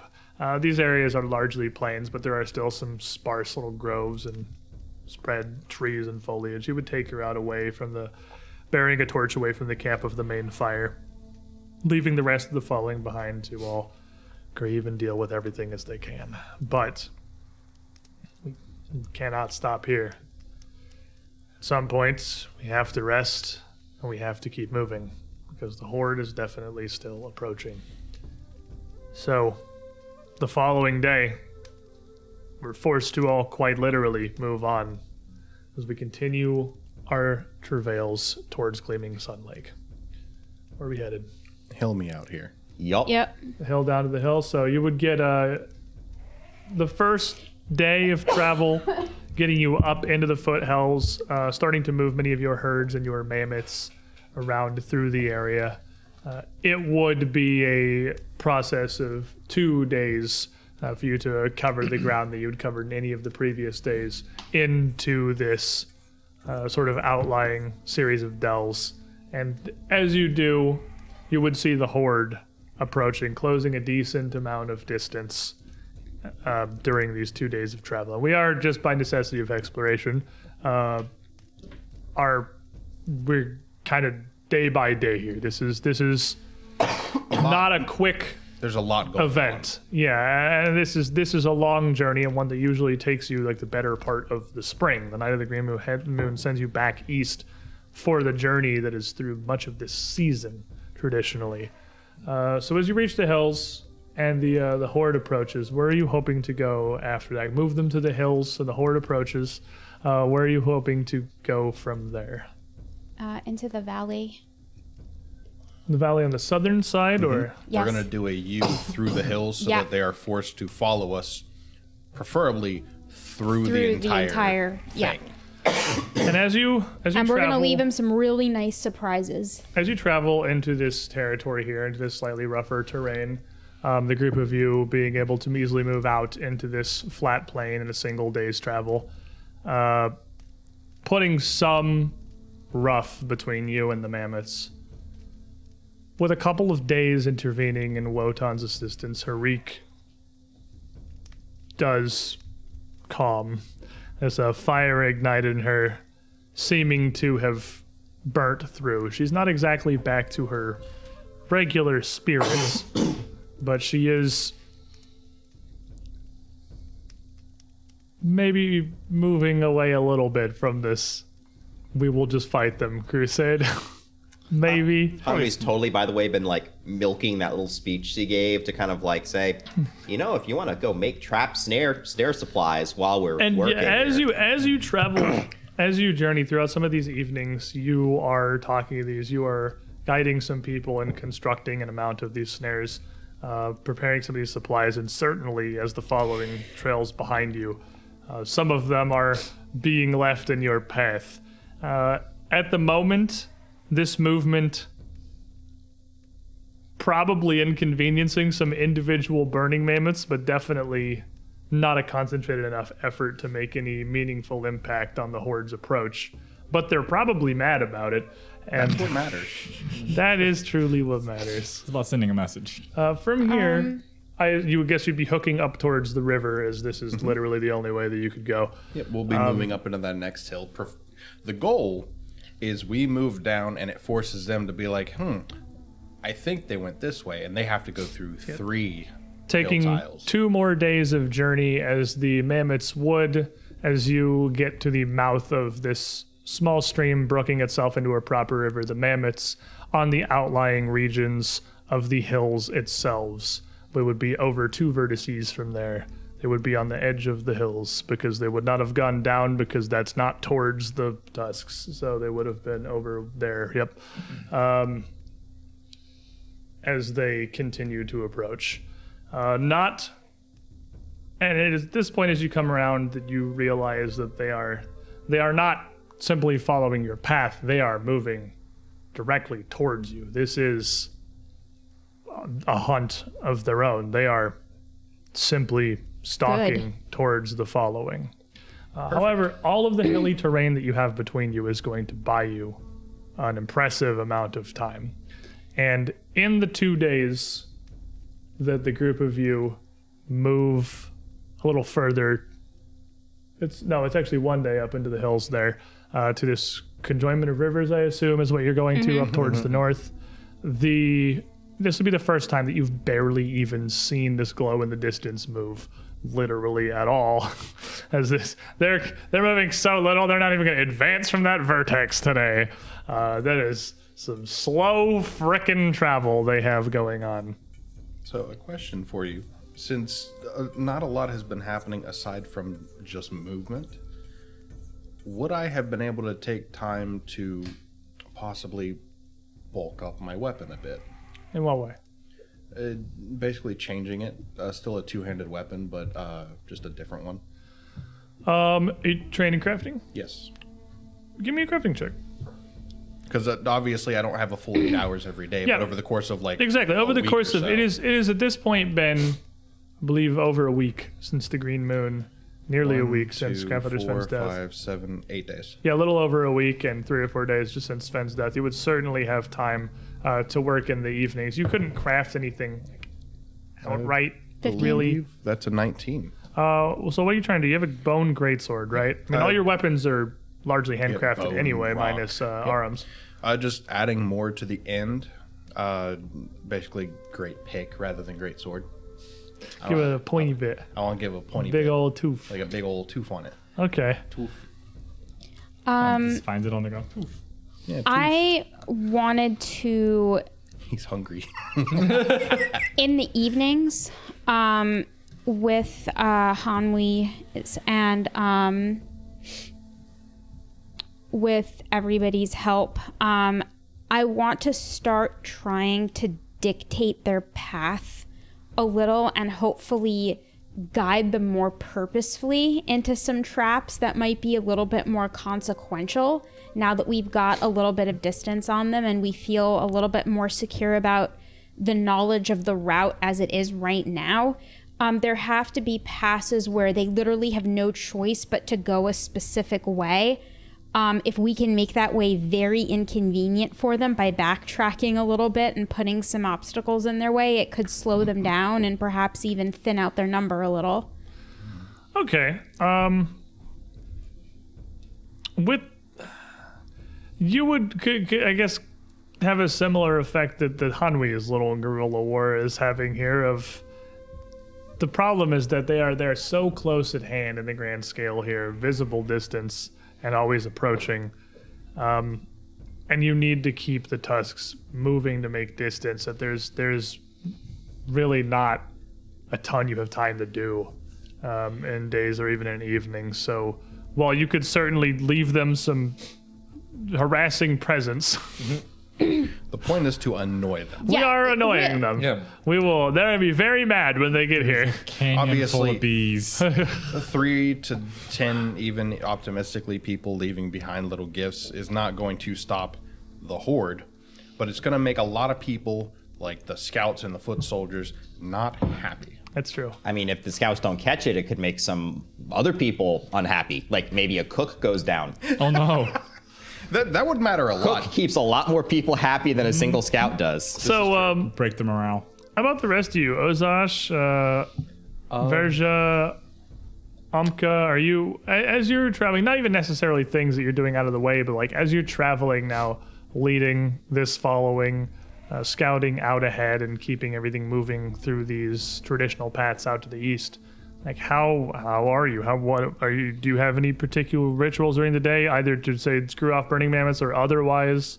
How are your days looking? Ozash is going to be spending the majority of his time, whether if it's, personal meditation with what little rest in between, traveling.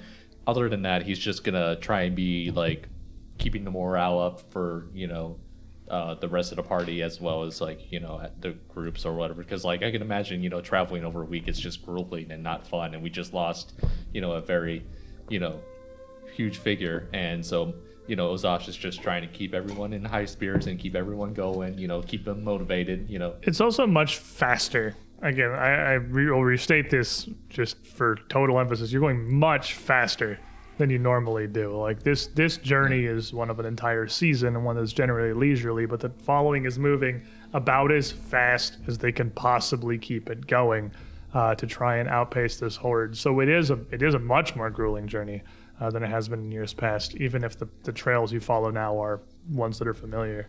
You're obviously working to improve your sword. I realized after I asked you, like, you spending much of your time trying to find bits and to improve this to make this more pointier. How about you, Amka?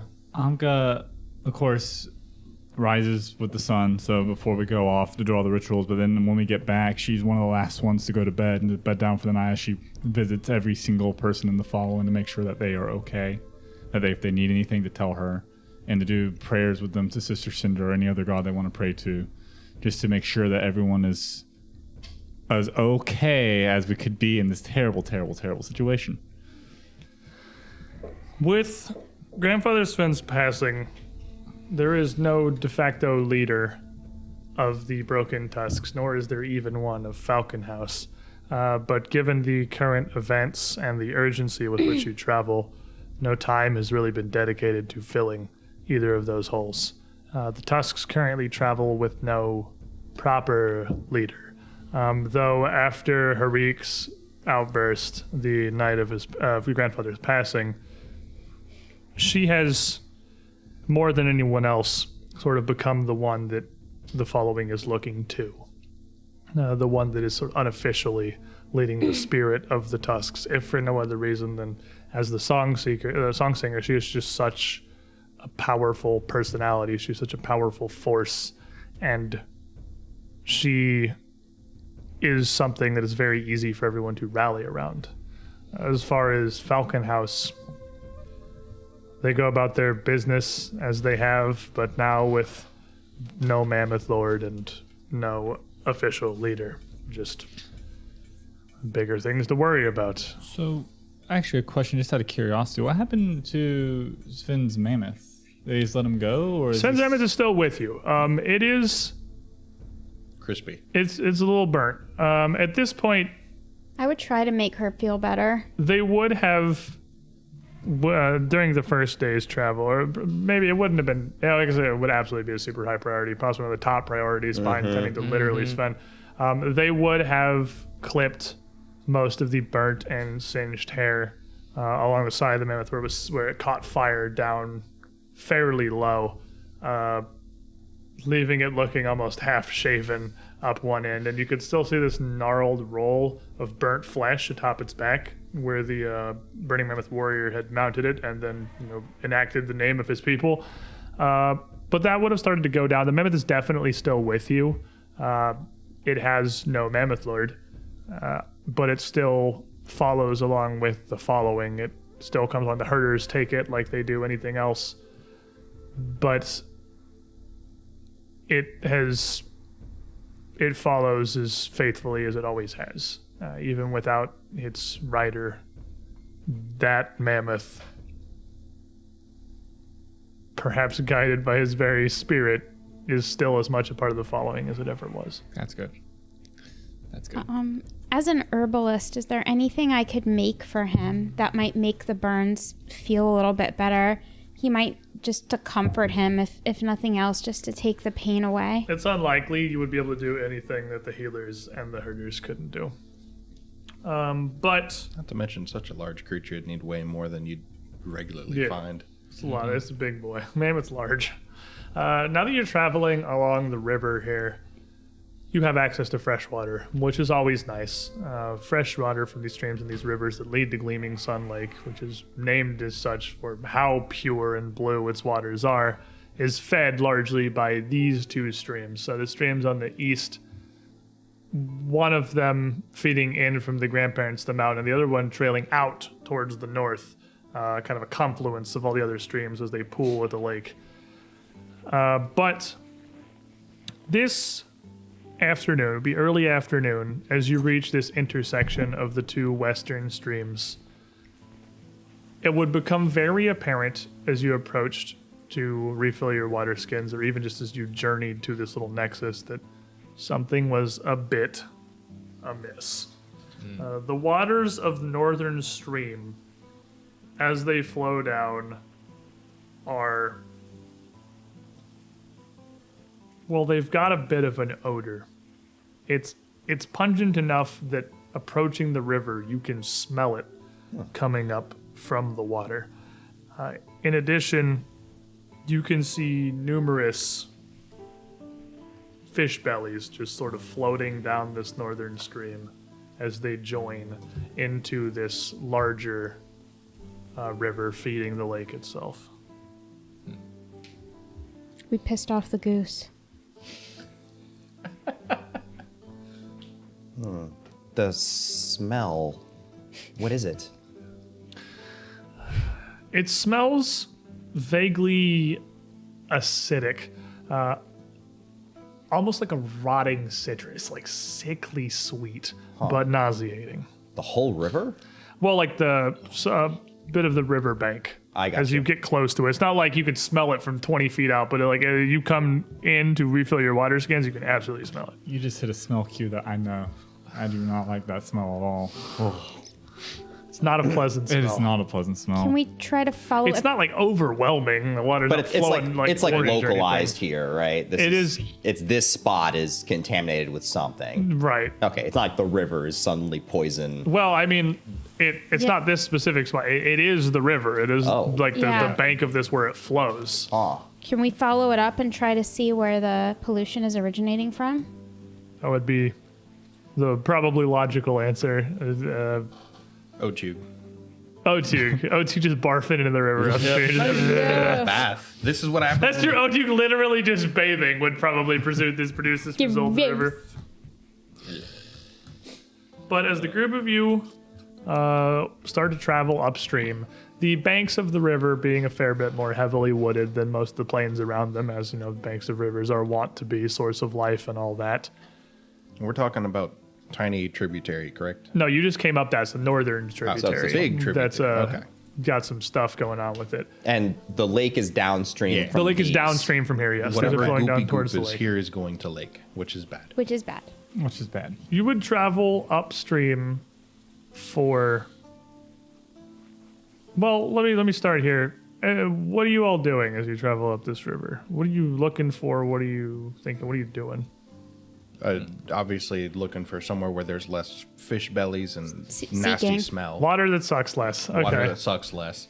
Because that's a good indicator that we passed the problem. Yeah, let's just do exploration, man. That's probably good. Yeah. Seeking. So you're seeking. What are you doing? Seeking. I guess there's a mechanic for this. That's way easier. What are you doing? Seeking. Everyone's looking. Ozash? Judging by previous experiences. Scout. Not a bad Freaking river fairies, so they're back. I swear if I see another goose. Hanwi will be recalling knowledge, trying to figure out what this is. Okay. Why don't you give me, just immediately, I'll give you an occultism check. Occultism, eh? Occultism. You know, And you want me to roll that? Seems Yeah, a bit because this is just fishy. knowledge. If it's just general knowledge, just go for it. I'll let you throw it. See if you get to lie to me. Yeah, I get a 3. You have, I mean, you just have no idea. Like, it's, Okay. it's not a lot because this smell is not overwhelming. It's notable, and it's a little sickening once you pick up on it, especially if you get close to the water. But it's not super overly like it's not omnipresent. The whole river does not stink like death, and there could be a million things that cause strange pollution or fish bobbing down the river. So like failure on this is just I don't know. Okay. Because you just not enough information to really narrow it down. The Gribby would travel for probably 5 minutes or so up this riverbank through sticking close by, close enough to be able to see that the problem is still occurring. Before you hear some... Geese. Is it really traumatized by that goose? Holy crap. More of them. Bees? It's not traumatized. It's ready to kill more. That goose, like, really, you missed the goose. And it was Apparently, apparently the goose? extremely amazing. traumatizing. Like That a thing party-defining one-shotted goose. me. The Party-defining goose is goose. accurate. You would hear voices and laughter a little bit further up.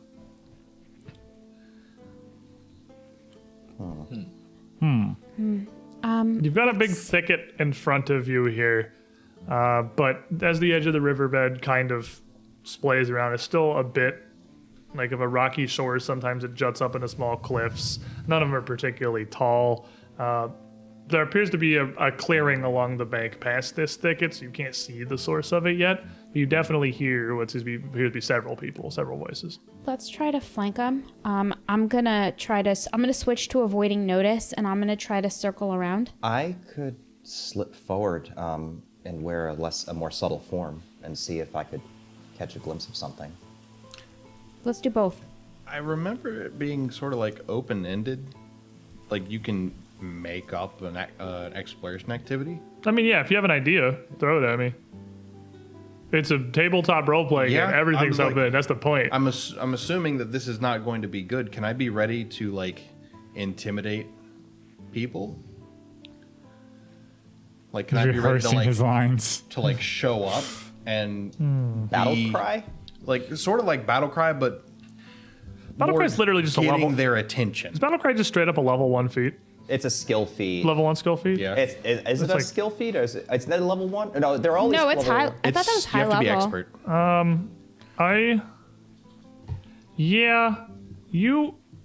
You could ready to do that. I think that would functionally just be scouting because you're like super. That's like scouting flavor because you're ready to throw hands with whoever it is. I'll just stick to seeking then. Okay. Makes more sense because battle cry exists. So I was like, yeah, if it's a level 1 feat, I'd let you use your exploration activity to get the benefits of a level 1 feat, but that's how I was considering it. No, it's level 7. So Hanwi's going to focus and shift her form into that of a small rabbit and start making her way quietly through the thicket to take You're a also going to peek. avoid notice? Definitely avoiding notice, yes. Okay.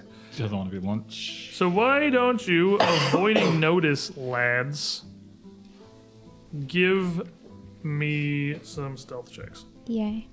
So pest form has a +10 to stealth. Banging. Go for it, dude. It just replaces your modifier, right? Yeah. Whew. 28. Damn. You are a rabbit. 3. 12. That's a 20. Well, Hanwi, Taraka and chat feels like you might need this. Thank you. There you go. Flash of insight. Trust me, I know this. You needed that earlier. Zero I faith. didn't get a 28, but I got a 20. Okay. Still pretty good. So, as you guys approach here, Hanwi up at the front of this thicket as a small rabbit, you would see a gathering of nearly a half dozen figures. And based on their very minimal garb and the burns across their face and their bodies bright red. These are certainly a group of burning mammoths. They have with them a wooden wagon, like a wooden scrap wagon. The wagons exist, obviously. You guys don't have like the local Wainwright shop to use the lathe to trim these wooden wheels down properly, but you can, bend things into a circle and mostly make it work. So it is more of a rickety cart with a large crate in the back of it that looks to be about 4 feet across in any direction, maybe 3 feet high. Like a crate? Like a wooden like plain board interwoven crate? branches and reeds, Okay, not like okay. planks. A box of sorts. More like a cage, I suppose, a wooden cage. Okay. More than a crate. A container of sorts. Inside that cage 2 cards. is a strange, and Aram, as you're kind of up on the, probably just due west of them, up on a bit of a ledge, peering through the underbrush here, you could see more. That's Hanwi, first of all. Hanwi's definitely not up there, and more west than that, like on the west side of it. You would be able to see this a little more clearly than Hanwi could. I don't know where you're pointing at. The place you just went, but Aram. And then more west than that. And then more west than that. And then more west than that. There you go. The west side of the thicket. There we go. West. We got to the west. We got there. You would be able to more clearly see the thing that is in this cage.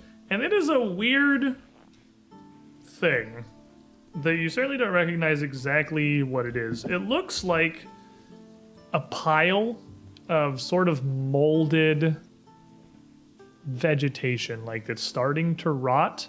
A large antelope skull with horns still attached, a couple other small bones, all just congealed into a dark blue, almost black, sloppy mass that's just plopped in this cage. It's like a heap of rot and bones. What you're saying is it looks like something that I should set on fire.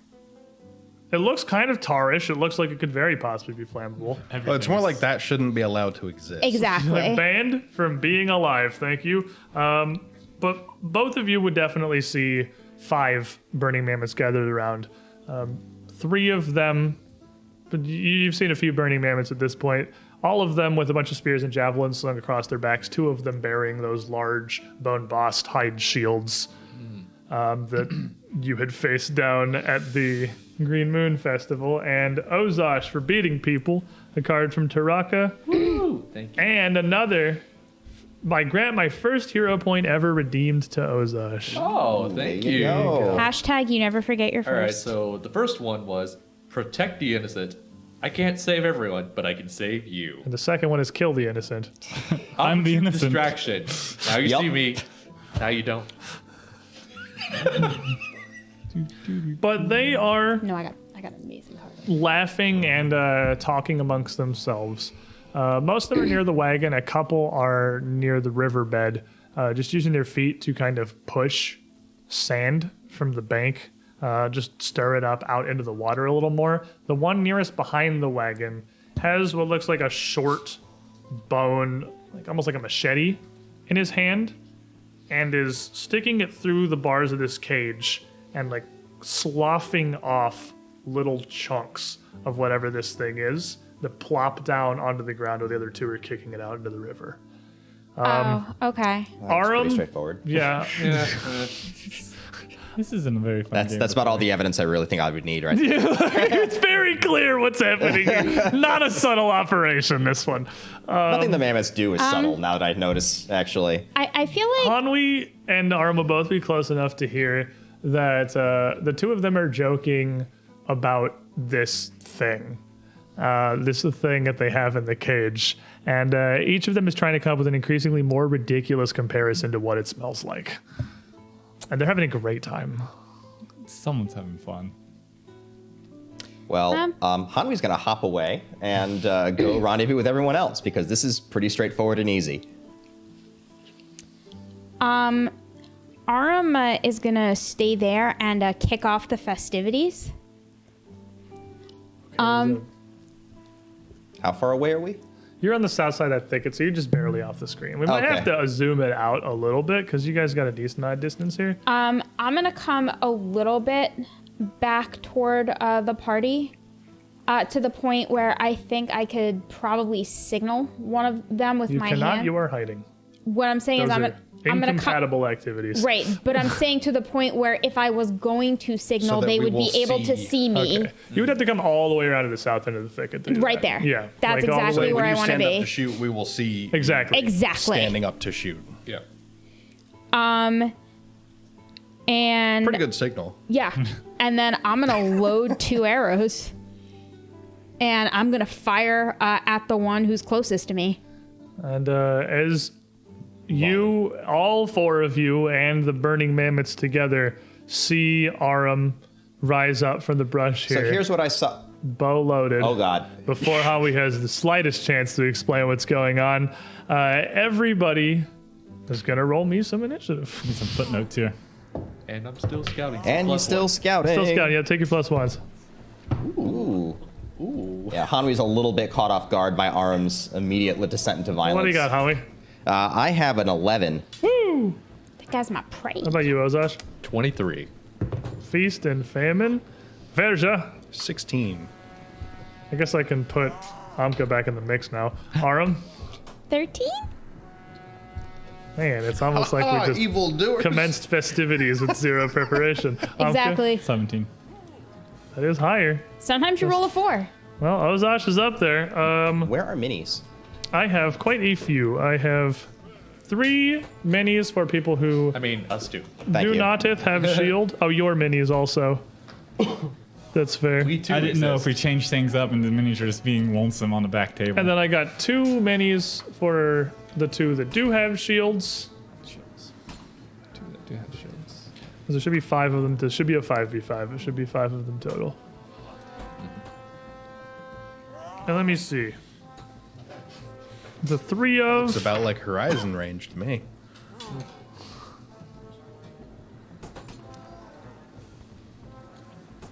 the 3 of are going to 26.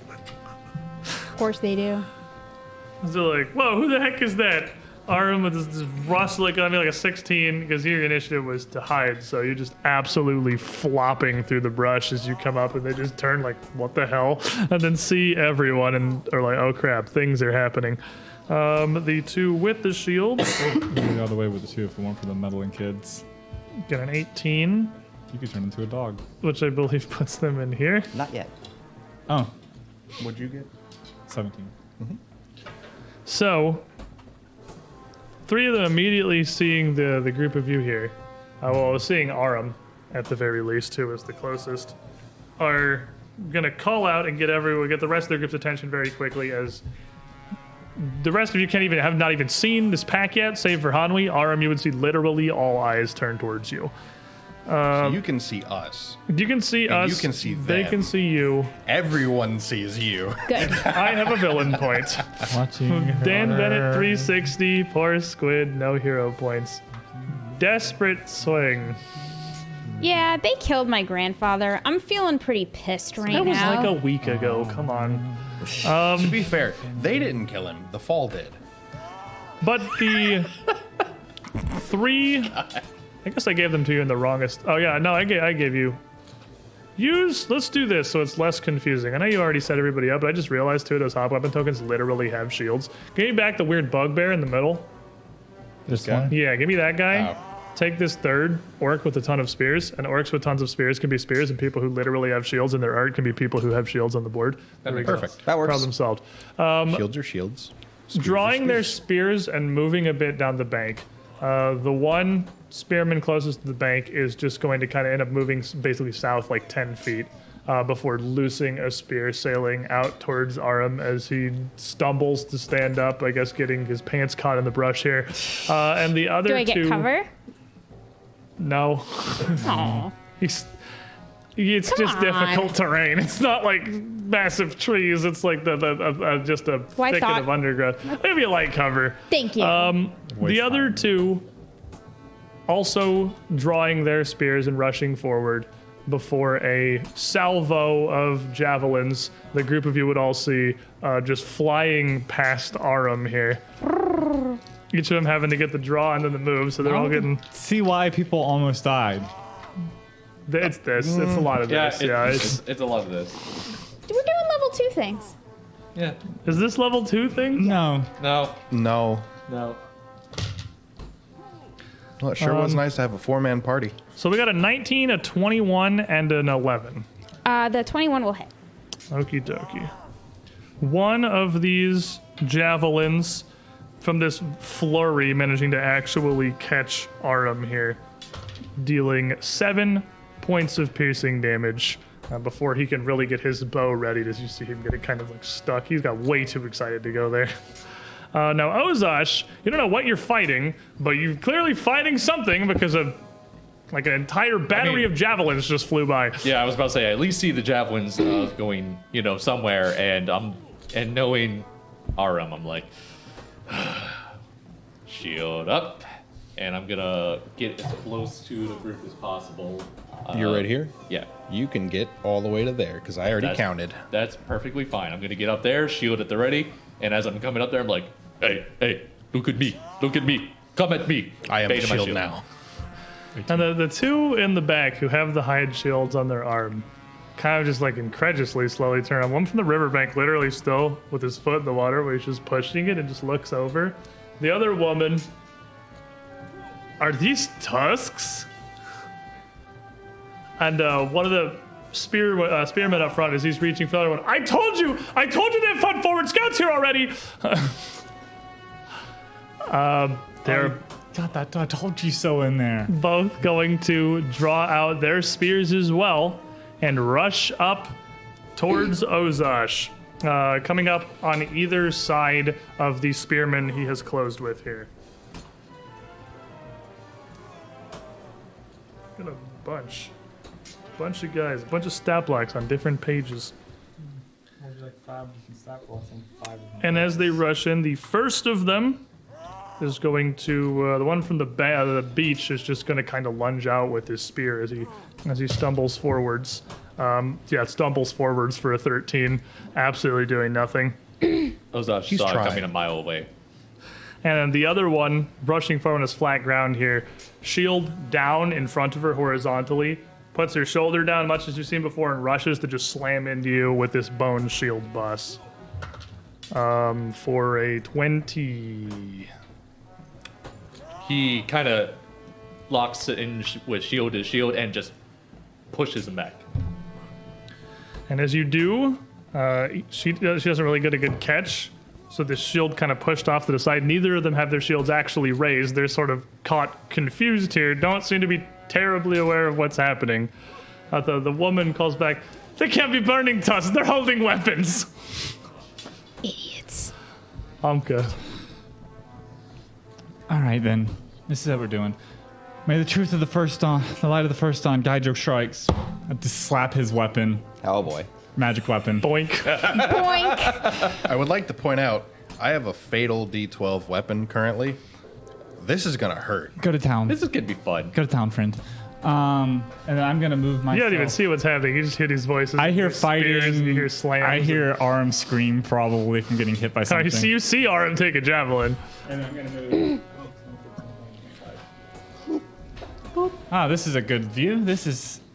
All right then. So, guess who can move exactly up to the enemies and strike? You. Me. And I factored in a square of difficult terrain. Fair enough. Rushing around, coming up on the flank here. As this guy comes up and just sort of thrusts out with his spear, he looks confused. Seeing you run over, how many of them are there? So, They keep coming out of the bush. I took my greatsword and I just added a big monster or dinosaur tooth onto the end of it, kind of like a hooked bill. You So- added a broken tusk. Broken Tusk. And I hate you. looking at these guys, Like a signature weapon now, yeah. I put this on there thinking it'd be real good at getting around those shields. Let's try it. The shield's not even in between the two. Not even in the way, but we're going to see It's what kind of happens like down to to the it. Then side. it's gonna work. Yeah, he hasn't thought about it yet. So that's going to be a 17. I believe 17. With 18. 18 will definitely catch him with his shield It's a up. +1 strike. Yep. There you All right. go. So 18 will catch him. Come in, big swap. 2d10. And I get another D10, which I'm going to yoink from you. What else is new? 7, 12, 15 damage.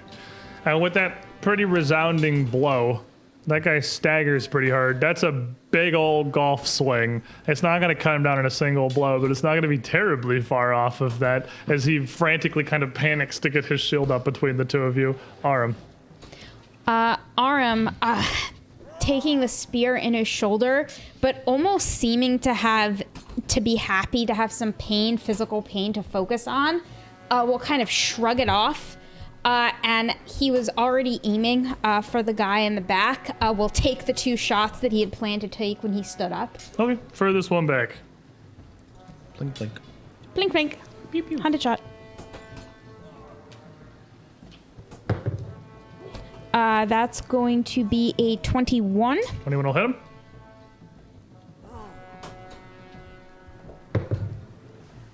And then the second one, he just got really excited, and I think taking a little noticed. bit of damage to his arm kind of threw his aim off a little. But you catch one.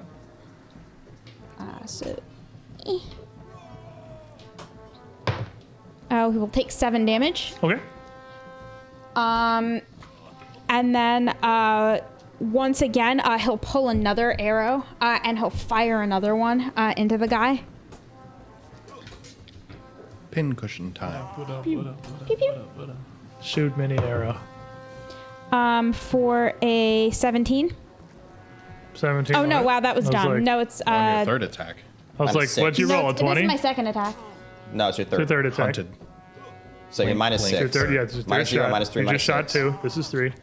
Yeah, it's 1... That's 2 attacks for 1 action. This is your Yeah. third attack. Oh, Doesn't- yeah, you're right. Yeah, so that's going to go super wide. There's a 9 on the die. Yeah. I No, it's assumed going to it go was like an super 18 wide. if it was like no, 70. no. That's going to go super wide. 1 action left. Roll I for will 20s. duck down and take cover. Fair enough. We get your lesser cover up to cover, bringing us back to Hanwi, Okay. who was there. About to tell people things, and then You had enough I'll- time to change from a bunny, and then this happened. I'll listen to you, Hanwei. Hanwi's going to, let's see, slide over next to. She wants to kind of get a little closer so you can get people within range. Step in front of Amka. Amka's taller than her, so it shouldn't be an issue. Fair enough. Sees the one in front of Verja's looking a little weak. You there. Light of the moon, and a ray of light will flash out towards them for a ray of frost. That's going to be a 27. 27 is going to critically hit. Bam. Alrighty, that's 14 points of cold Yeah, damage. that dude is unalivened. So the guy stumbled up from the beach, barely had time to register things were happening, and then got a giant Verja smack and froze. And his body just kind of crumples, frigid and frostbitten, down onto the ground, leaving a little spray of bits of broken frozen leather and fur as he hits the never sand at going the back. edge here.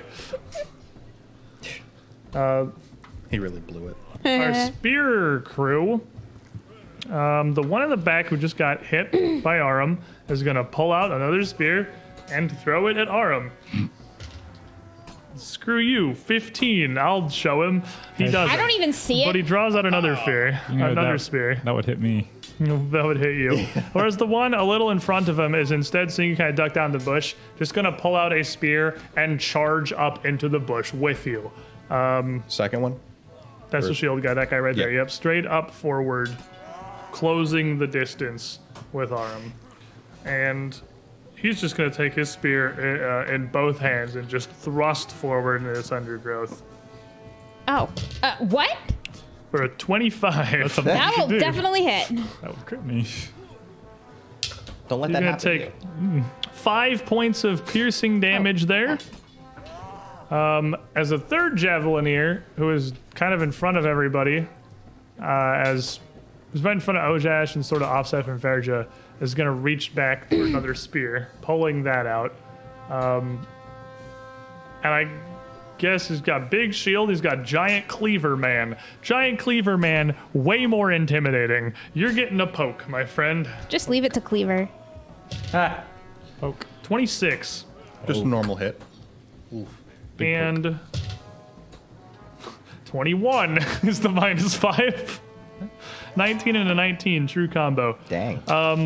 Getting, No crits. Yeah, no crits. Verge's not even raging, but 2 pokes into Verge here with a quick flurry of the spears. You are like mega committed to obliterating this first guy.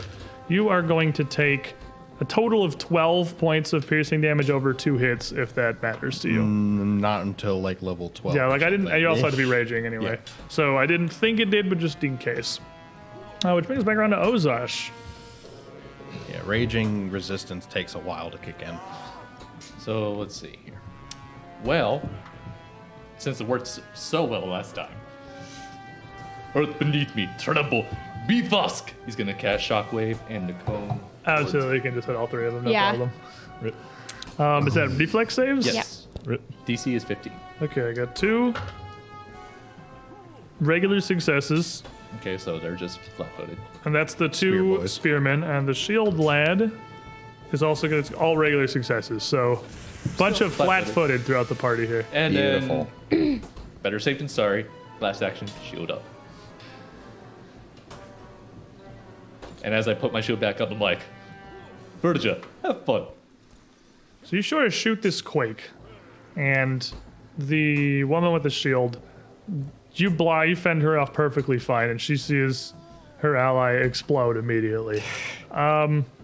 She is going to run back to the cart.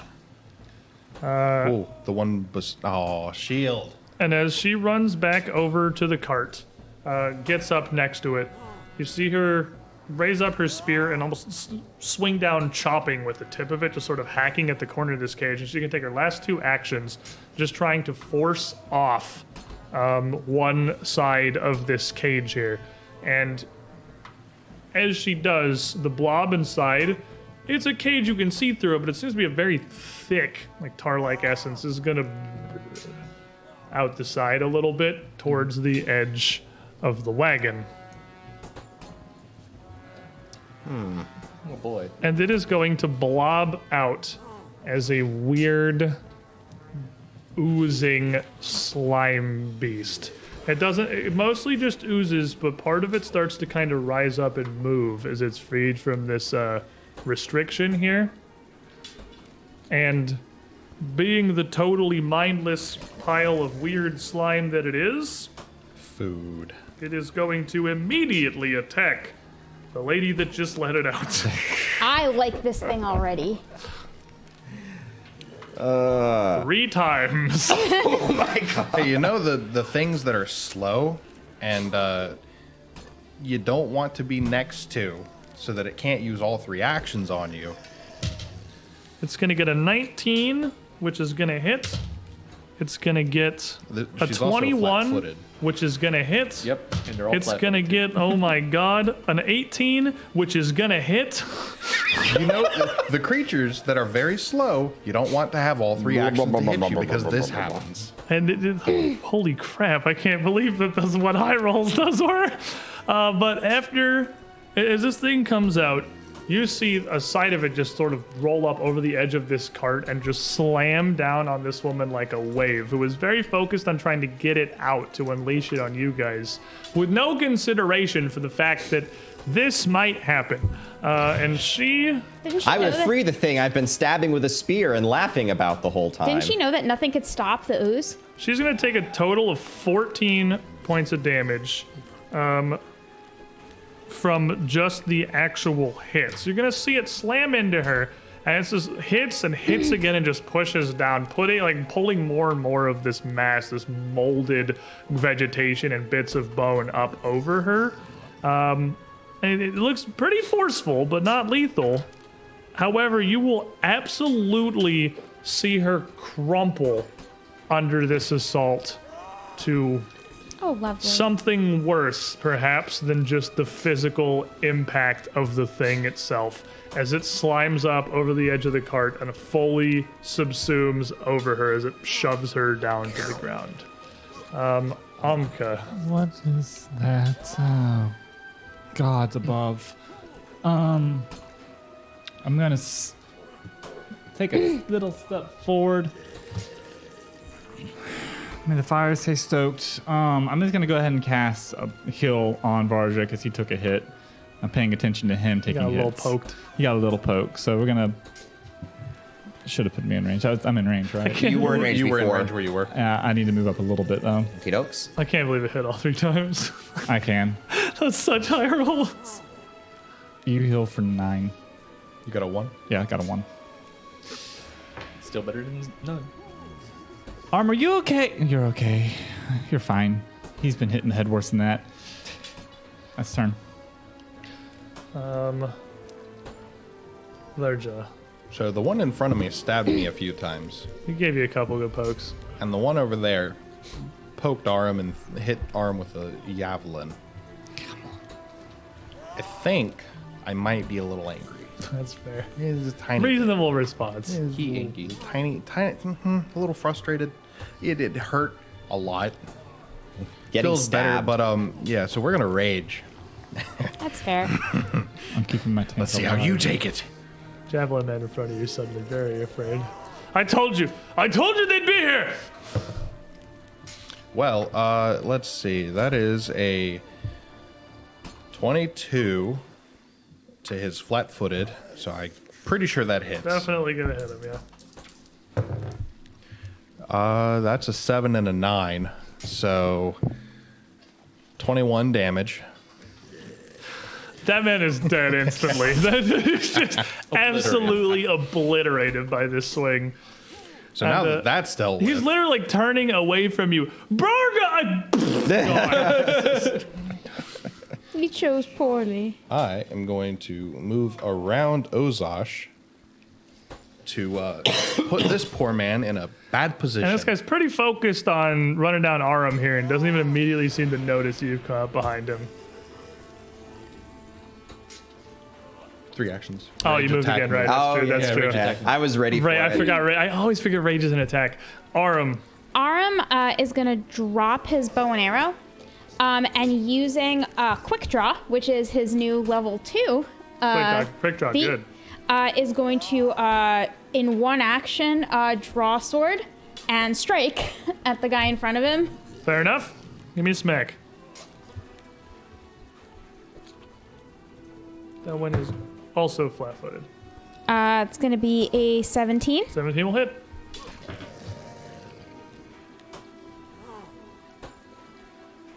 And this guy's also flat-footed because of positioning. Yeah, he's also flat-footed because of everything. He's super flat-footed. And sorry, that's going to be 4 damage. Okay. Hey, you get like a little. Is You that draw the your best sword you out and can get a do? bit of a like defensive Hey. flash. I'm just starting in on him. And then I'm going to take one more strike at him using Okay. a flurry. He's not your prey. No, but I can still flurry. Oh, I thought you on meant him. like you were using No. Hunter's Flurry. No. Okay. So it's full -5. Yeah. Okay. These are just whaps. We're just swiping. I'm just swiping at Just him. swinging. And I just don't want it that badly. To one. Fair enough. all the It's bushes the and swing. You're swinging. swing. Swinging is swinging at happening. him. Sword holds it above his head and just. You have 1 action left. Ray shield. You didn't Quick draw it. your shield, Farron. Yeah. Oh.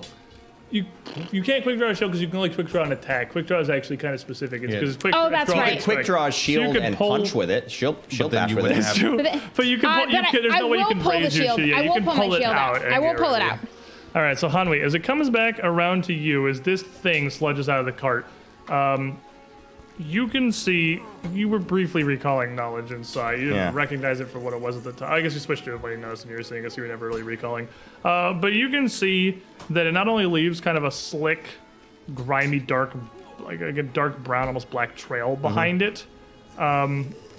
Similar to the body that you just dropped on the floor, you can see a bit of frost biting out from that trail along the wood of the cart. Okay. I'm not close enough for that, but I could be. Okay. There's always movement. It's always movement. 30. So Hanwi's going to move up next to Ozash. Her eyes are like locked onto this ooze thing. Like she does not like it one bit. She's gonna kind of slide up there and just looking around. Just keep me safe, all right? And a azure flame will pop into her hand. Burn! And she'll fling it at this ooze. Okay. Produce flame for a 27. Wow, you are on fire today. Well, No, he's on fire. Really sad to tell you this can't be crit, but you definitely super hit it. You almost double critically hit it. It doesn't do anything, but you do almost double critically hit it. Is it immune to the critical hit damage, or can I give it persistent damage from being on fire from produce flame? It is immune to critical hits. If what you're making is an attack roll, which produce flame is, Yes, it is. then is, it doesn't affect. So it actually can't catch. If it's a save, it can critically fail. Well, it says on a critical success, the target takes double damage and 1d4 persistent fire damage. So right, attack. but Yeah, that's but that's an part of the attack roll. critical part of hit. the critical hit. Okay. Welcome to the fun of oozes. Ah, well. I want to give it to you because logically it should, but it definitely like doesn't via being immune to crits. Is what it is. However, it is weak to fire, so you have a that going for you, surprise. which is nice. That's nice. So it's 7 rolled fire damage. Okay, so you see this hit, and you see the flame, even though it doesn't catch with whatever, even though his body looks as tar, it doesn't appear to be very flammable. But this fire almost kind of bursts and rolls through it. You see its whole body sort of inflate, and a rolling wave from the side of impact before near the back, with a wet noise, it pops and lets out a visible black burst of mist around it from this pop, rolling out this thick fog into a pretty wide area, almost up to the three of you in the line, ending a couple of feet away as it kind of filters into the ground. And seeing this, the javelineer next to it turns and watches, and you see his eyes kind of go wide as this wave of fog hits him. Are you sure that they're weak to fire and not that's their special attack? Well, so there's weak. It's like the alchemical golems. You see. Sometimes you do things that are good and it's bad. This could have gone very poorly for us if it didn't work out. I'm pretty sure Master a certain, tactician positioning. I'm pretty sure a certain dwarf remembers very, very. Certain battle oracle remembers it especially. And you are gonna see this mist hits him. This guy choke and cough, almost dropping his spear, almost falling down to his knees, doubling over, That's a pretty good effect. coughing as like a bit of spittle and ooze flies out of his mouth as he can barely seem to manage to stand. He did not like that very much. So his first action is definitely going to be rushing forward the hell out of that. Like completely out. Just straight forward towards the line, which I think is going to bring him straight into Verja. Brings it right to me. And is he getting he's- out of the gas or just Out of the to gas. us? He's just out of the gas Okay. there. And as he kind of sputters and moves forward and looks up to you, you see he's kind of waving and woozy. He doesn't look like he's really all there anymore. He's trying to focus on you. And pulls it together, and thrusts out with his spear for a 23. That'll hit. I'm amazed at how few times I've actually been crit so far. For 8 points of piercing damage. I will take 4 of that.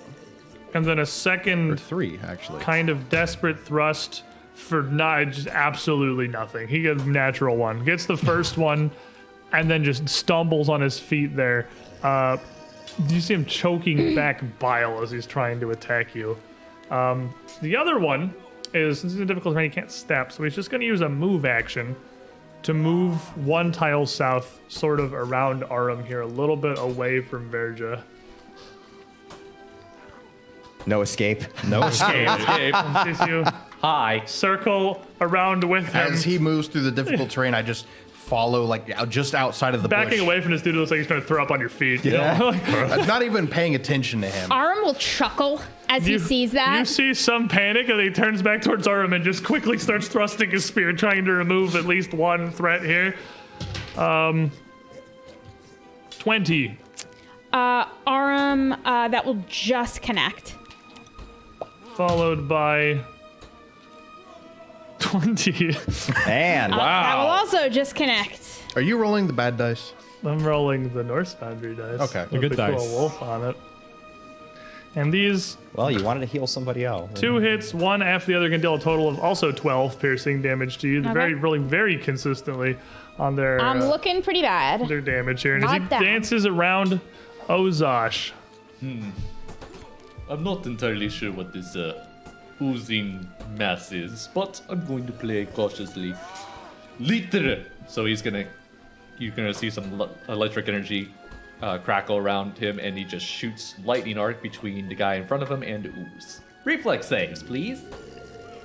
Are you telling me you expect the ooze to make a reflex save? so the guy That's a critical failure before he the even guy rolls. gets a 26.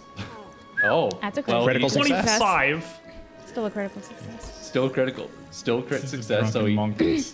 5 Yeah, footed he doesn't affect you. accidentally kind of dipping under it. The ooze. Did it That's roll not fair. Did it roll a 20? No, but it gets a 19.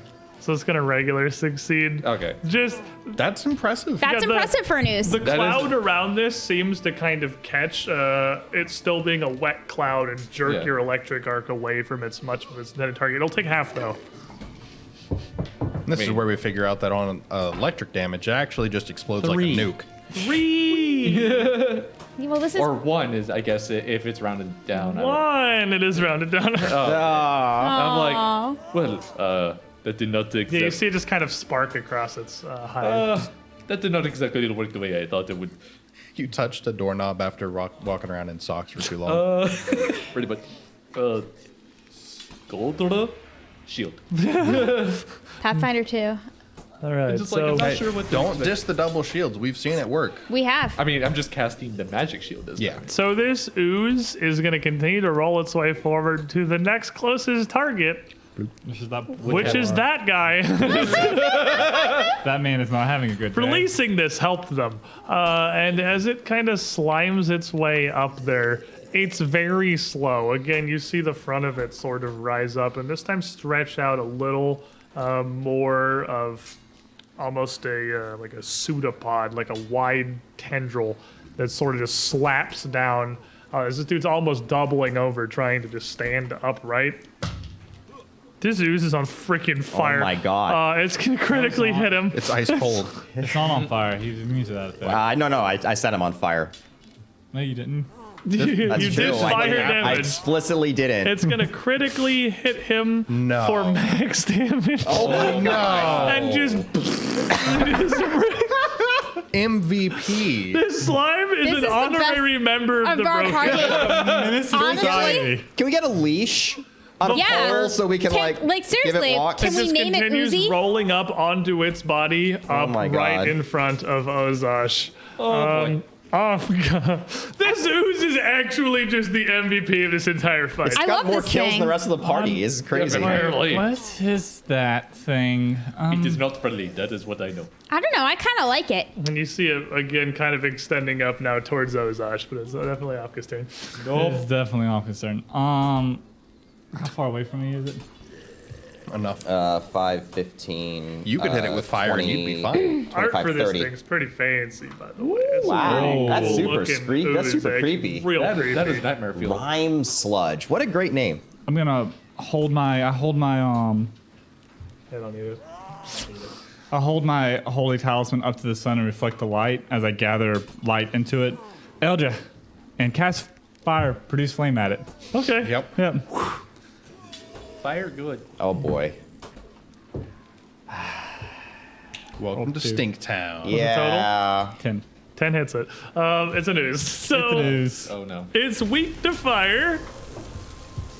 It Well, takes screw Hanwi's fort save, I guess. 5. 5 plus weakness, so it's going to take a little bit more than that. But as you see it catch again, as it rises up, this produce flame kind of hits it from the side. You see it bubble out and wet split, and more of this mist spills out over Hanwi and Ozosh. And I do need fortitude saves from both of you. 14. Fail. I'm gonna actually cast these two as a reroll Fair enough. Are you telling me that you don't want to use into perfect something even distract? worse. Total? 10. Did you roll 1? I rolled a 2. Woo, not a critical failure. That's what we're looking for. So both of you fail. You are both sickened. You are both sickened. One. To be fair, that's not that bad. But also, as this enters your lungs, But it is- also, Yeah. it is an also- extremely, like, though it just kind of looks like a fog, a black fog. I think it is. It's so thick. It is like a thick, gluey substance that is coating the inside of your mouth and your throat, again, sickening you and jamming it up. But also, it doesn't sting. It doesn't like burn. It's not a physical pain like it's an acid, but it is a pain nonetheless. It's almost like a numbing soreness that just radiates out through through your jaw and your throat and the whole of your esophagus, and both of you are going to take 11 points of poison damage. Oh boy. So what you're saying is this thing is just Florida air. Yeah. Georgia Air, actually. I'll give you one action left. I'm helping. Hey, you almost did more damage to the ooze than your party. You have to do Go- the damage go to pet a heal the taper. damage. Taper. It's not a taper. I just have to No show. pain, no gain, Hanwi. Come on. This is Amka's pro strategy. If no one gets hurt, no one needs healing. Right. I got hurt. Yeah, but now everyone's a little hurt. Amka's trying to sell health insurance to everybody. Pretty much. Life insurance. I move up, and that's it. All right, Verja. I'm a little preoccupied Yeah, you're. with Spear Boy. So, with Spear Boy stuck in the bushes, we're gonna see if I can chop him and possibly some of these bushes in half. That will be 16 to You'll hit his him. flat-footed. Yeah, definitely hits him. Magic That is weapon, a good. 4, 8, 12, 17. Magic weapon, good. Magic weapon. Man bisected. Mission accomplished. Plus He- rage. Yeah, no, he is super. These guys do not have a large amount of health, and from that position, coming up behind him, near cleave the man in half as his broken body collapses into the foliage, leaving just this weird, smoking ice slime rolling towards the party. Is the cloud still there? It's kind of like a quick burst, and it settles Okay. down to the ground almost immediately. Well then, we're gonna slap it. Up you go. Positioning matters not. Ooze, receive, pick. I pick yours. That will be. Fair, what is the? Is it? Does it have one so digit? 7. Oh, you'll actually miss. I was considering re-rolling it, but I don't care that much. You'll actually miss as you bring this down kind of on the side of the ooze as it bubbles and bursts, just kind of Still a bit catching of this cloud little in bit the of air. spray. Yeah. Still a little bit. Which brings us around to Aram. Aram does not know what this thing is. Cannot see any other enemies right now. A lot of bodies. There are a lot of bodies. Thus far, everything he has seen everyone else do has made the situation mildly worse. That's fair. Hitting it seems to make it explode. Verge's done great. Let me just say. Any other Magic weapon mortal has done enemies in sight? This is the only thing left you still see. What about the wagon? Is there anything left in the wagon? There is a broken cage. Got it. You could hunt that. Could.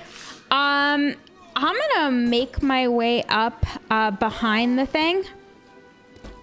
Like in melee range behind it? No, like not in melee range, Like- like in arch. Yeah, like Remember, that. this is all difficult terrain. That's fine. And So you'll need to pick your bow up.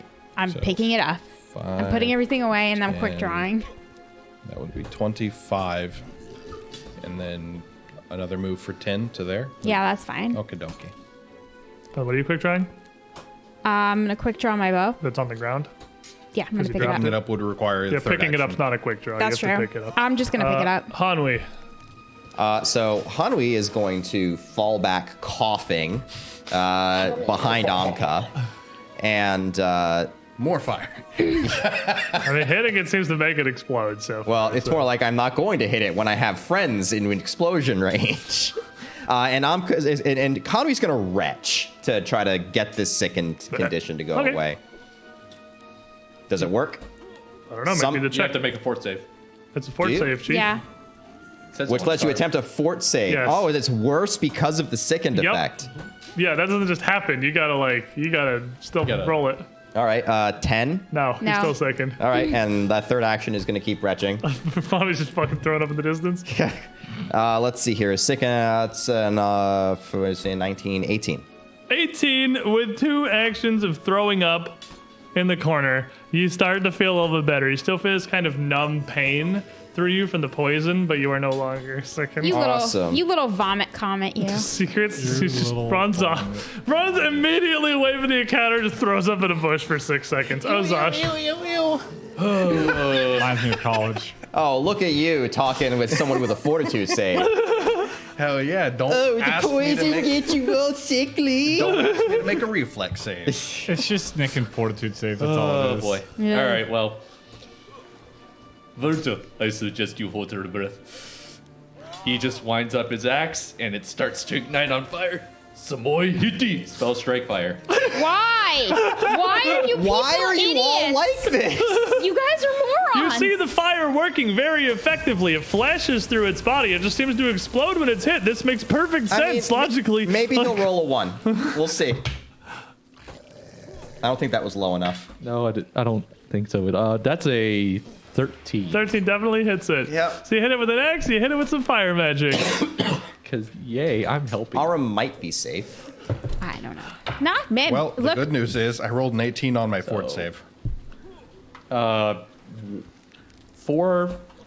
technically 5 fire damage and 5 slashing damage. So half and half. 10. Math. All right, so you land a hit in there, and your axe chunks into this thing pretty well. Your blade buries itself up to the half, and you again see this fire just rip across the user's body. So you definitely do more damage than that because it's weak to it. You have 1 action left. And with that, I'm going to use my momentum to make my shield sparkle and do Goldor Hegva and shielding strike. Minus 10 because it's technically my third. So that's still going to be a 12. Yeah, you hit it again. Shield whack. Bonk. Bonk. 9. What happens to it, Oza? So as, the axe is cleaving through it and then the fire is igniting in there, right as the gas is coming, you just see Ozosh roaring, sparkle around his shield, and he's just shoving the skull further into the ooze to the point where, the skull just poots out of the back. and then apparently just you falls push it apart. through, it just pops out of this thing, and then the ooze sort of loses its form and sinks down to just this thick, lumpy pile of frozen tar, almost immediately matting and congealing into viscous knots on the ground where it's left. Is everyone okay? Relatively. You'll have to. Hanwi looks a little sick. She's not you. Excuse me. I'm gonna take this moment Bad. I mean, you're out of combat. You can throw up for a few seconds. And there's no pressure. how's the river looking? Drink this, it'll help you throw up. I'm mad at you. Oh. What can I say? Cast a channel light and cast a heal into myself. All right, I'm gonna get back 12 hit points. I am actually, after I make myself vomit, I'm going to use my new level 2 feat. Natural medicine. Are you going to kind of sit on the bank here and try to treat yourself? I just Because it's still a 10-minute. Actually, it's a medicine check, so we're it still probably takes I'm a 10 going to minutes. use my actual new stuff. I hand you an elixir of life. What? I just have 2 of these on me. A couple little tinctures. I have a little tincture. Oh, okay. I've Nocta's been teaching me a lot. Actually, I know how to make these. Doctor taught you how to make these? Yeah, it's very simple. It can at least alleviate a little bit of pain. Oh, Maybe pretty make well. you vomit if you still need to do that because it doesn't taste good at all. Oh, he just downed it all in one go. Good job. Is that the D8 plus 1 or the It's D6? 1d6. I never remember which is which. D6 gives you a 1d6. bonus to 1d6. fort saves. Yep. Yes. It gives you a bonus to fort saves. 4. You get 4 health back. Hey, that's back. I'll take it. Hanwi, are you okay? Yeah, I'm good. I'm fine. Everything is fine. I look almost dead, but I'm he doesn't gonna really look like he channel- cares. You look like you've you been look very miserable. stabbed. Fire Yeah. into and by fire, I mean healing light. It burns a little, but it, Yeah, it's it makes you warm. feel good afterward. You know, I'm not cut out to be a healer. That's a total of 10. 10 heal Still a good health. chunk. That's a hit. Thanks. You're left now in this battlefield, just kind of strewn about with burning mammoth bodies across this beach leading up to the cart, several of which had been chopped down by Verja, stricken with arrows. Quite a few looking, their bodies almost totally unharmed, but they lie still and dead from where this ooze had just rolled over them, because releasing that definitely helps. God, I feel Sometimes. angry. Plans don't quite work out. They never usually do. Did you hear them? They don't carry. They can't be tusks. They don't carry weapons. They have no respect for us. They have no fear for any of us either. Good. No, it's not good. Oh, that is good. That No. works to our advantage. That's good. I'm glad that they don't fear us. Then you're foolish. We can't kill every single burning mammoth, and we can't reconcile with them if they don't respect us. I'm not in the mood to reconcile with them right now. I need a little bit more time.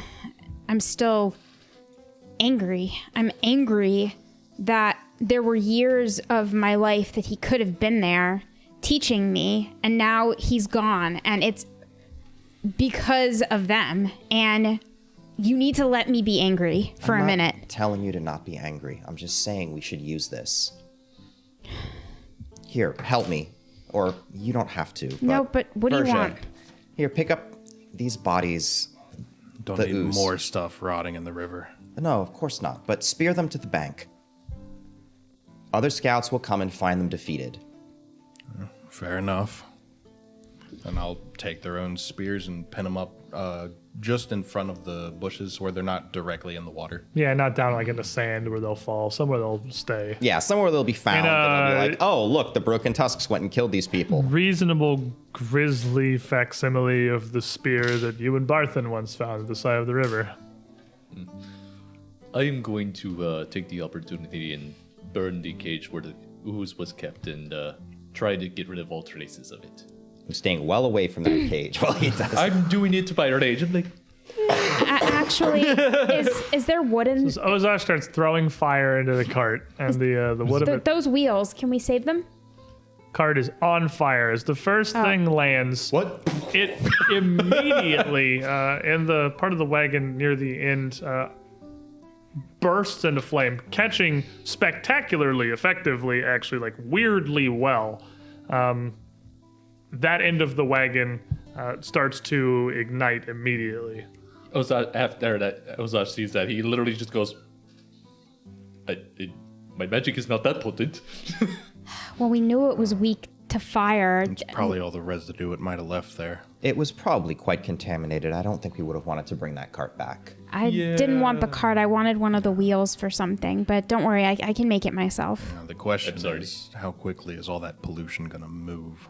The water flows well. It flows faster than the Tusk March. It'll be fine. Looking at the river, I mean, this is the area the following is going to arrive this evening. Having just breathed in the air in the general vicinity of that slime, it's quite potent, and it's not a safe assumption that this is going to be potable by the time the following gets to the stream this evening. Yeah. It will definitely clear itself, but maybe not quite that quickly. We would then. They should come further Upriver. further upriver then, Yeah. past this place. We can use our signals to get them to come further upriver. Or we can just have them stop and pull water from the smaller tributary to the south. And it would be no difficulty to direct your following in the aftermath of this battle to simply camp slightly further upstream past this.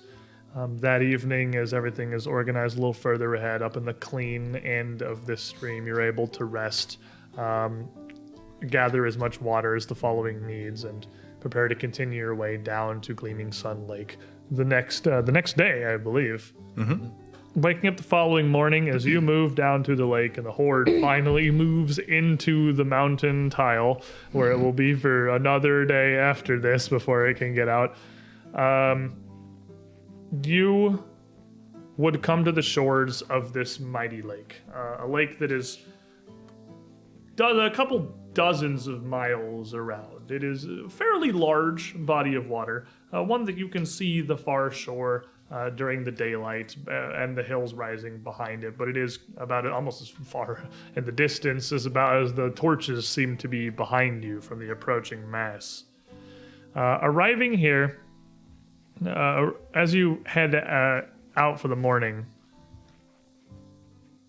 Wotan would meet with you. It appears that we are quickly closing in on Gleaming Sun Lake. Now, this is, given the events of yesterday, a concerning area. It's a place that our following always stops on the journey to the grandparents, and it seems a more fitting a place than possibly any for an ambush by the mammoths, if they're able to prepare forces beforehand.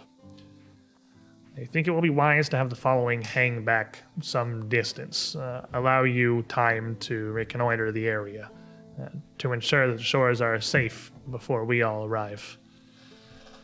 Not a bad idea. Of course. If they've left any scouts ahead, we'll take care of them. Now, this is far from my area of expertise, of course, scouting trails and preparing the roads ahead, but Ursula is more than busy handling her new children, even with Nocta and the rest of Otterhouse's assistance, and, well, I've lived quite long enough to have perhaps gleaned in my long lifespan some of the basics. If you think my wisdom to be the opposite, to be an ill-fitted decision, please, do not hesitate to speak against me. I may be your elder, but in this case, I am far from your superior. No, I think you have the right of it. I think it's a natural place for an ambush, or at least for them to set up some trouble for us. However, we may know some tricks and things about the area that they don't know, things that we can use against them. Very well. Then I will keep the following back some distance, and we will camp within a short journey of the shores, maybe only 2 hours back from the actual beaches of the lake, leaving you the day tomorrow to scout the area and ensure it's safe. Part of the passage of Gleaming Sun Lake, as you know, is a large part of our traditional pilgrimage. It would possibly be bad for the following spirits if we were to miss it. We will So- make sure that we don't. There is a second option with your day now. You do not have to move every single day. You can also spend a day reconnoitering a hex that you are in, which is not something you need to do in every hex. On the off chance there's something there, you would only do it in places where you have like a reason to do it. But Gleaming Sun Lake here is very much a place that you have reason. Fortunately, as the Burning Mammoths are stuck in the mountains, or passing through this hilly, rolling section of craggy cliffs, your additional day here in the lake is not going to allow them to close any distance, as it's one more day before they can even move on to the next vertex here. Okay. Functionally, the group of you together are going to scout the area for anything problematic, ensuring it's safe. One of you is going to roll a perception check, and up to 2 of you can aid in that. It is a group effort. I can be primary. I'm gonna definitely say the ranger Yeah. should be the one leading the scouting. And I'll aid. I'll aid as well. 27. Dude, that's like your That's my third You are 19. fired, That's my Ted. third 19. 13. So Plus Don't 1 make it worse. still.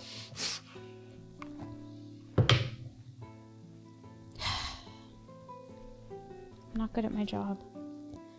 It's going to be 15.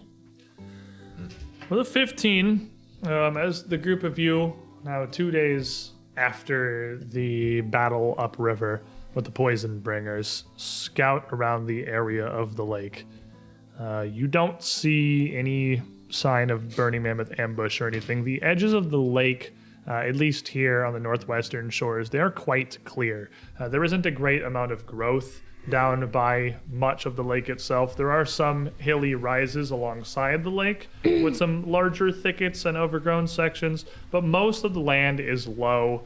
very gently swooping down into the nearly still surface of the water and clear. You can see down a great amount of it. Though the location itself would lend itself well to ambush because they know you're going to be there, the terrain very much doesn't, really.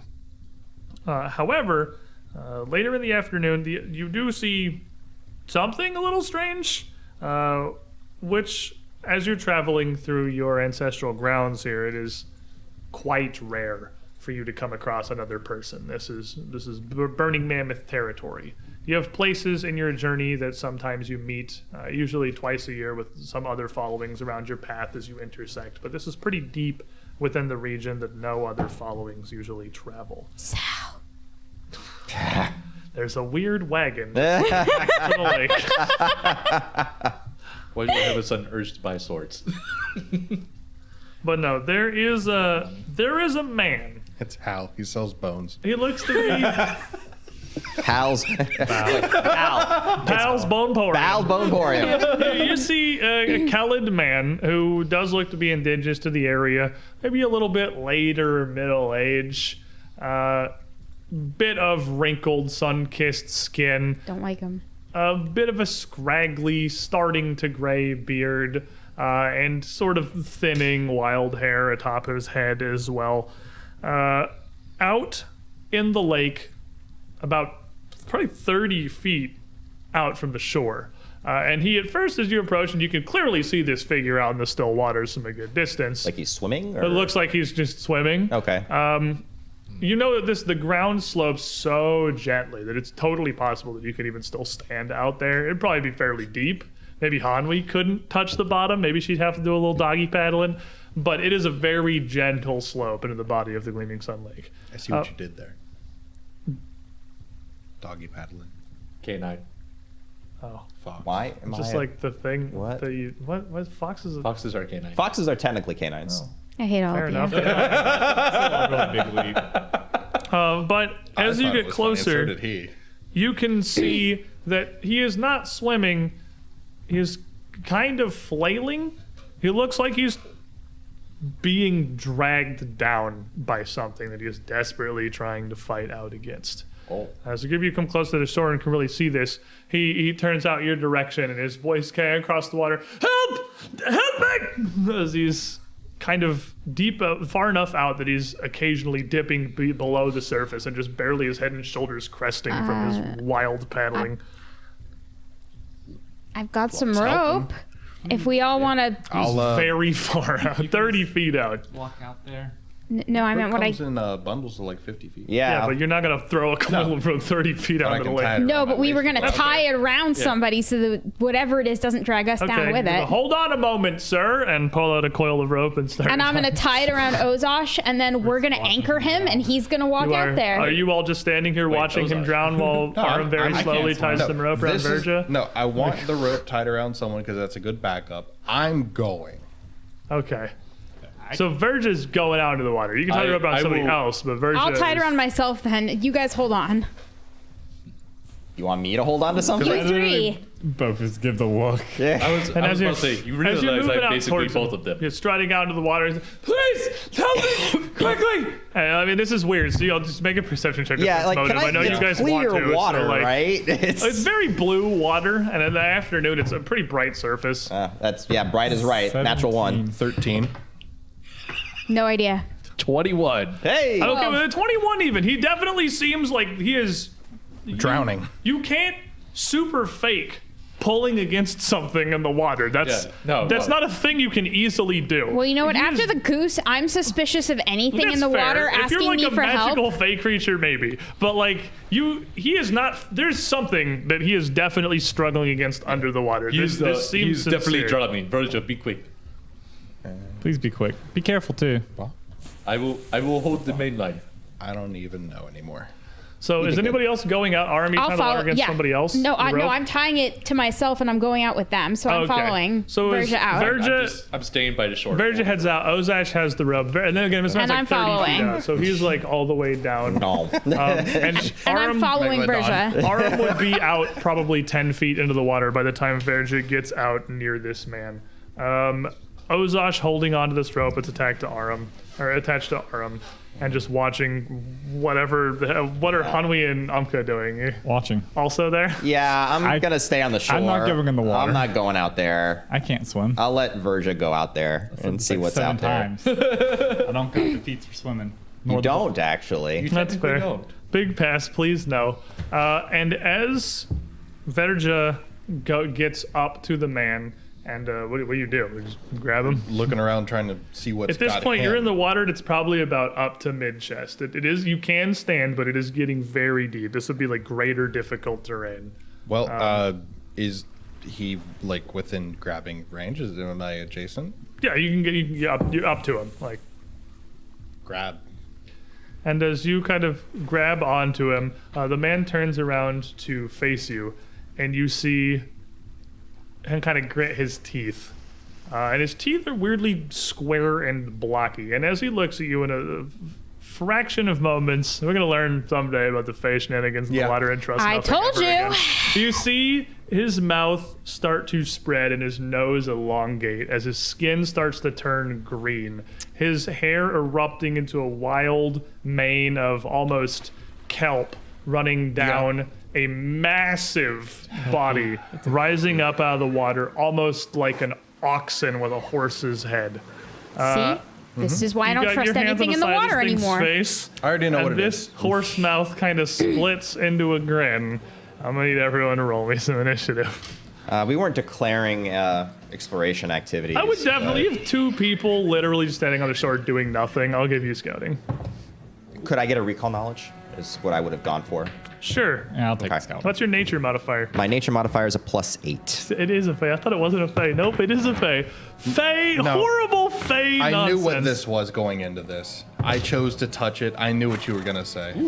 I Nice. knew where this was going. I knew It's exactly not a where 19, this was going. but it's almost there. It's almost there. So this would be a creature that you believe you don't recognize. They are kind of fortunately rare What do you throughout mean the you world. don't recognize? Look what it's covered in.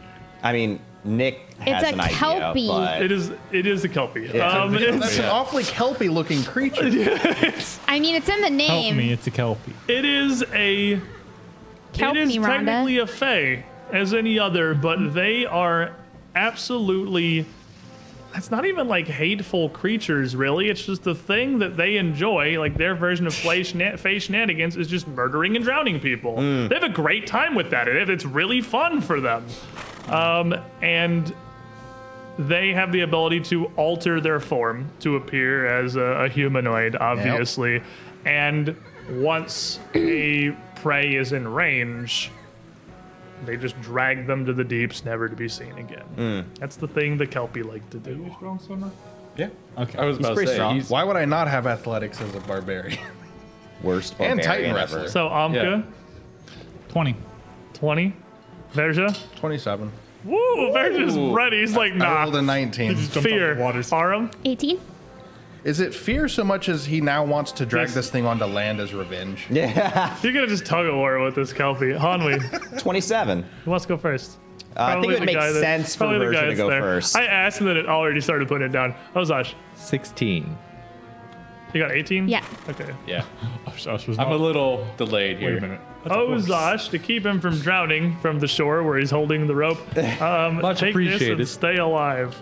The Kelpie, Called foe. which I'm gets coming to for you. roll deception for initiative. That None makes of us were sense. deceived.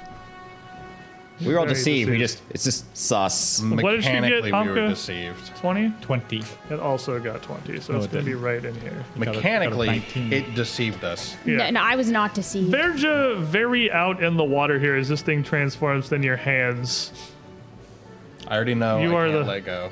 What? I can't let go if it's actually a kelpie. If it's got a mimic sticky. I don't know about No. Pathfinder. No, it's not kelpies. mimic sticky. Okay. It's like a wet horse. Legend squishy. kelpies are sticky. Legend kelpies. Once you touch it, you're stuck. Oh, Forever. no, it's not Yeah, yeah, sticky. yeah, no, it's not sticky at Okay. all.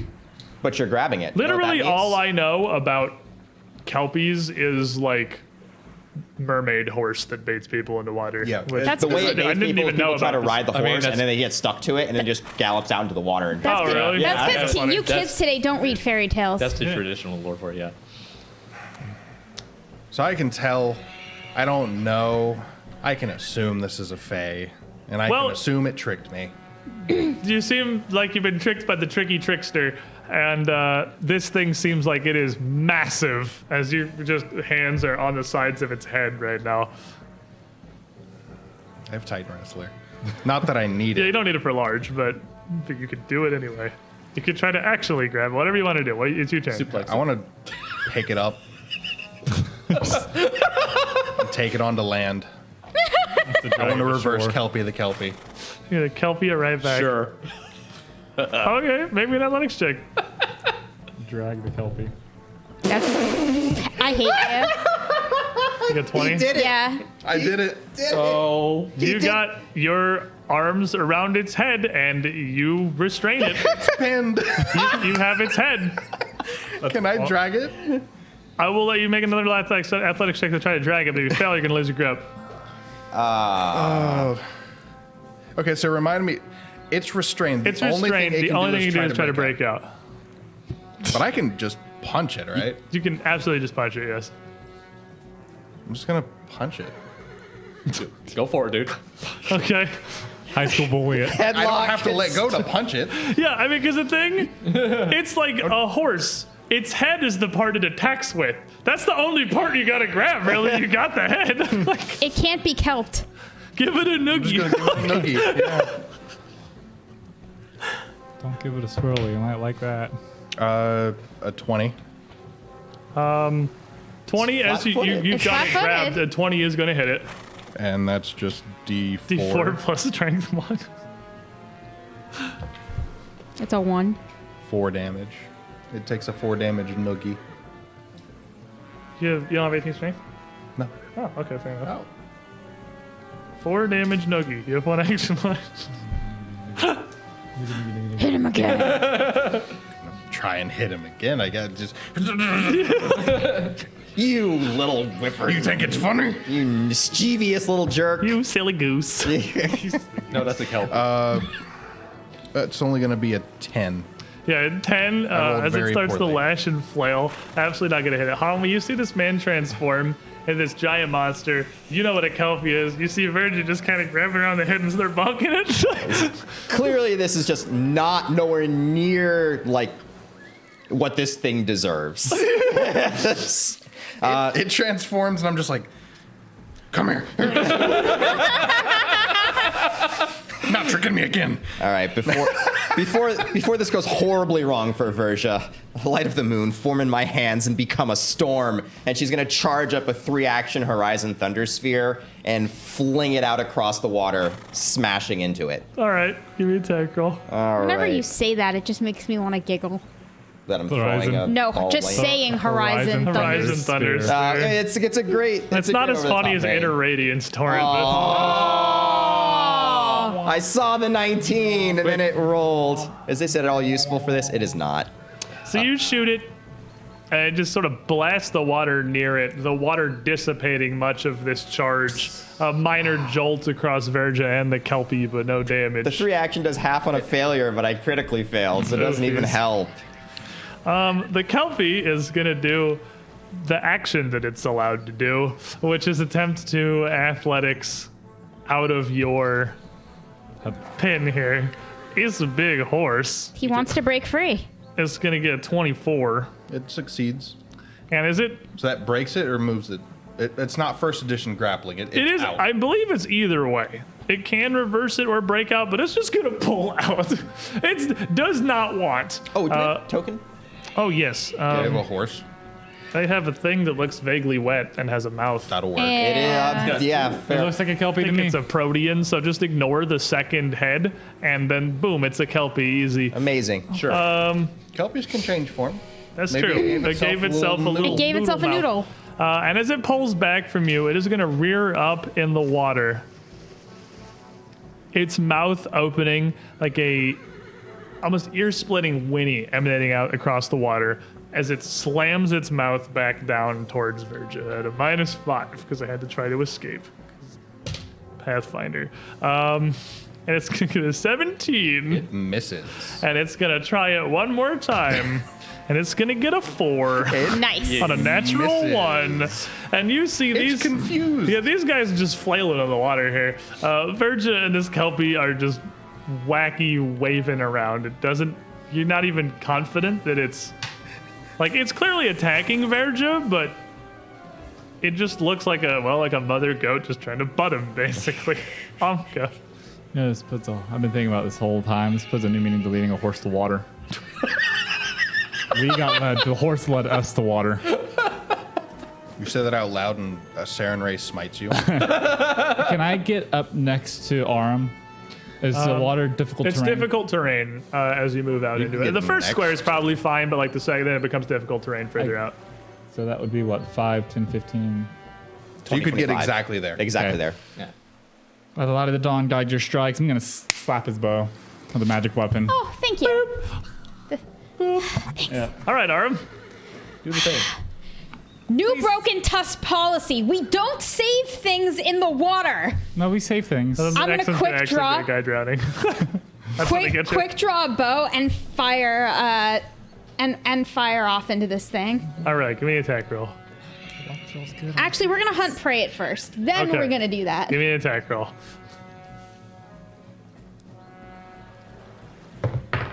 First, I'm gonna miss. The tray. The tray. that. The die You is hit the gone tray. to space. The tray is very bouncy. Oh, that's good. not That's bad. gonna be 19. 19, as you fire this arrow, you are going to see, it looks like it's going to hit, but it just sort of grazes through this like overgrown kelp mane running down the thing's back. That's not going to do it. Okay. He's going to pull out another arrow and fire 2 off quickly with a hunted shot, which Okay. will be at -3, -3, -6. -6. Told you there's going to be a lot of Fae shenanigans in this Nope. campaign. Why so much? A lot of Fae up here. It's a very wild. That's unsettled fair. land. That's It's fair. like I mean, it's a mostly. Yeah, it's just not. They're it's- just going wide. The you're- water is kind of knocking him around a little. Getting some little ripples coming out from this battle, and you're like kind of up to waist deep in the water here, trying to shoot at this thing as it flails through the water, and even these as it splashes Stay around, is a still. decent deflect. Oh, Zosh, you've got a rope. And the rope is attached to Virgin, which is currently Amka. Oh, Or, is it- Aram. I thought it was Aram. It's not Aram. Aram. Oh, Aram. Well, I'm going to use my free action to drop said rope, and then one action to pull out my axe and shield. It's a little far, but when in doubt, I guess I could just When in cast doubt, spell strike out. He just kind of is a little confused on what's going on, and he's not sure what exactly to do, so he's gonna just go, Easter Ray of Frost. Just Is that 30-foot range or 60? 60. Actually, Okay, it's yep. 120. for Oh, Ray of wow. Frost. Well, zap away, my It's friend. the sniper cantrip. Okay. That's produce flame that's 30. Yeah, pretty Yeah, nice yeah. 30. Ozash used Ice Beam I think I might have hit it. Hey, Oh, natural yeah, you 20. did have for a 20. But you definitely hit it. All right. This ray of ice comes through, surging in the side of the Kelpie here. Critical hit. Yeah, Okay. it's not immune to crits. It's a fairy horse. max damage.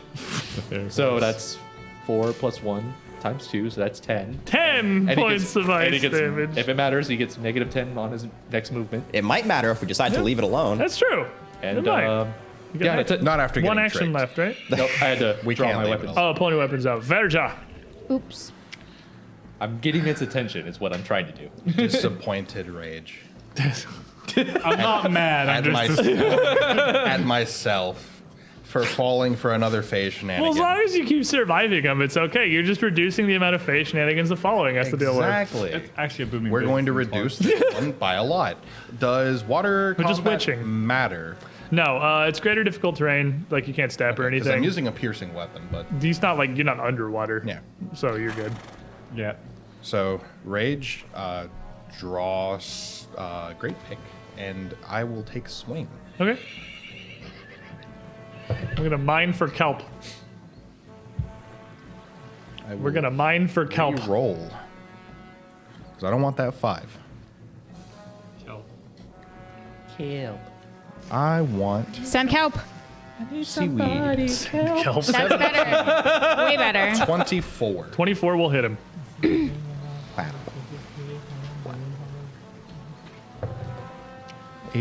13 damage. piercing. Okay. Almost doubling the amount of damage that the Kelpie has taken so far. Yeah, all by me. And that brings us Well, back actually, no, you hit it with the ray around frost. 2, Yeah, Hanwi. I hit him Round 2, Hanwi. Ravens. She's just pouty. This is Hanwi's annoying. she's No not one's mad. She's disappointed. No one's This happy keeps with this happening us. situation. The frickin' water fake. Keep baiting us into the water. First time. I've got one more It's Horizon not. Thunder Sphere prepped, so I'm going to throw that out there. 3 Okay. action charge. Bazap. Bazap. Do it, girl. It is 1 higher. than One that. higher, which is important because it's not a critical. Well, no, it might be a critical failure. 9. It is- No, a 10. It is a critical failure. 10's a critical failure. But a 10's a critical failure. So Hanwi's just throwing massive lightning Hanwi cannons is so annoying. out into the So water. annoyed. She's just As- pissed. She's just flinging them.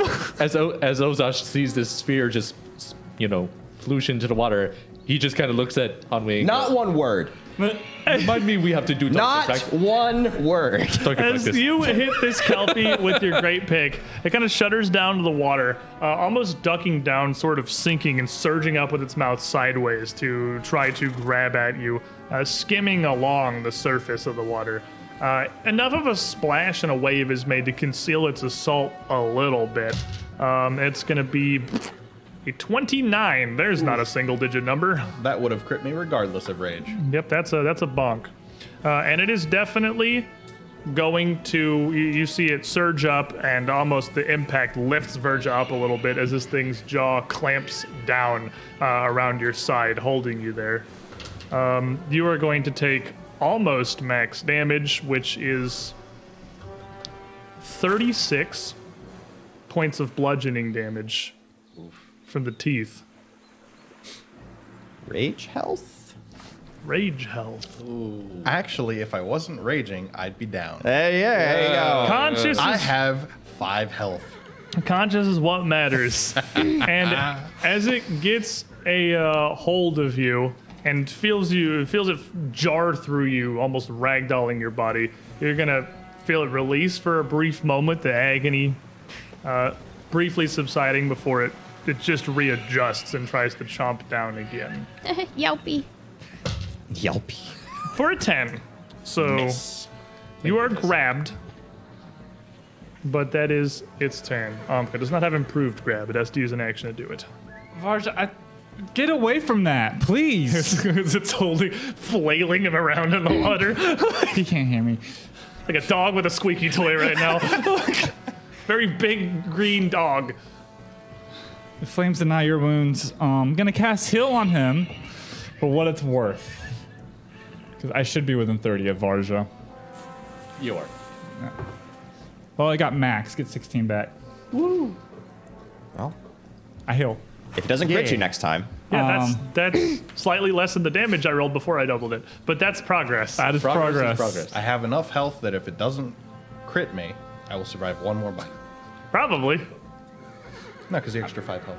I'm just gonna do a little tappy dance in the water because I don't want to go in Splishy, deeper. splashy. You're not Getting sure antsy. what you're going for. Arum. Verja, for once, get your big head out of the way. Shoot through. Okay. Yeah, I'm gonna make it flat-footed to me, which is more important to me than him not providing cover because he is grabbing him. So I figured Yeah, it's basically plus 3 to That'll your work. hit because he doesn't get lesser cover and he's flat-footed. exactly. So and he's gonna take 2 quick shots off. So you get to shoot through for one of them. You get to shoot through for one of them. Yeah. Yeah. And this time I'll remember my +1 because I Those forgot are it above last for magic turn. weapon. for magic weapon, I was wondering if you'd forgotten it. But I did. Same.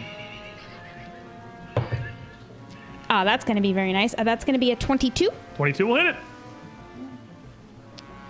And then for my second at -2. Will be a 20. That's 3, right? You hit it regardless. -2. Because of +1 from. Oh, that's right. It's not the best way to. Yeah. Okay. Yeah, but 20 will miss. 20 will hit it Flat-footed regardless. the first one. 20 is again going to get tangled up in the kelp. So 20 doesn't hit. No. Okay. But I do get magic weapon. 20 doesn't hit. It's flat-footed. It's not flat-footed anymore. Oh, because shoot. It's only for the one. Yeah, Yeah, yeah, yeah. That's It's only right. first attack, yeah. It's not flat-footed grabbing- from grabbing When him? it's grabbing, it's not flat-footed. That's what I'm asking, because I thought it Is was. that a Kelpie thing? Grabbing is neutral flat-footed? No, not in second edition. Only the okay. person grabbed is flat-footed. Yeah. If it's being grabbed, it's split. Have we been playing that wrong for like 2 years? I think we've Yes. gone back and forth We've because I'm gone back so and one-y forth. that both parties are flat-footed because that's how it's been for a decade. Okay. I think we just randomly go back and forth, but it's not supposed to be. but Okay. not today. Not today. today. 2d8. It's going to be 12 points of damage. Pretty good 2d8. There you go. What? And as that arrow buries, you got 2 actions left, and you can definitely see it's starting to bleed a fair bit, as is Verja. Not as badly as Verja. I'm bleeding much less than I was half a second ago. It's still pretty bad, though. I'm gonna take one more. I'm gonna take one more shot at it, regardless. Even if it goes wide, I need to try to take this thing down before it eats my best friend. It's doing some eating for sure. No, that's not gonna. That's not It's gonna a do it. 12. It's a 12. No, that's gonna miss. 1 action left. Daka. I am just gonna get beside Amka and kind of just steady up and prepare to see if the thing's gonna do anything else. Okay. It's gonna keep munching. Is what it is. Ozash. Well, I'm gonna try and get its attention, so I'm gonna move a little bit closer into the water as far as I can travel. As much as I know this is a bad idea. Probably up to Amka, I'd imagine. Yeah. About right there. About right there. Yeah. And when in doubt, I'm just gonna do the Easter Red Frost again. It's worked great last time. It worked great last time. Oh, your turn. Your turn. He kind of just overshoots it a little bit. Some bird in the distance is having a bad day. Verja. So I'm grabbed. You are grabbed, not restrained, but grabbed. You just can't move. You know what being grabbed means? It's bonk. It's closer, so I can hit it. It's kind of attached to you. It's hard to get like a good swinging angle with a bunch of force behind it, but it is. Piercing. Yeah, but you still need the force to make it do the piercing. Well, it's biting me here. Its body's right there. I just do this. Don't be so That's fair. picky. Just brain the shoulder. Yeah. Brain just- the shoulder. Brain the shoulder. Brain the shoulder. Wow, that sounded wrong. See, this is what you get. Yeah. So a 4 will not do Yeah, anything. definitely not gonna hit it. So that would have only been an 11. And then we will swing again. So that went up by 5. So it's So the that's same an number. 11. 1 action left. YOLO. 20s. I love it. Fishing. Fishing. 17 becomes a 15. Now you see Verja kind of flailing out there, Hanwi.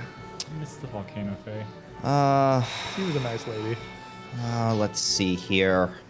I'm getting kind of far out there. You look beautiful on the shore. Ice forward.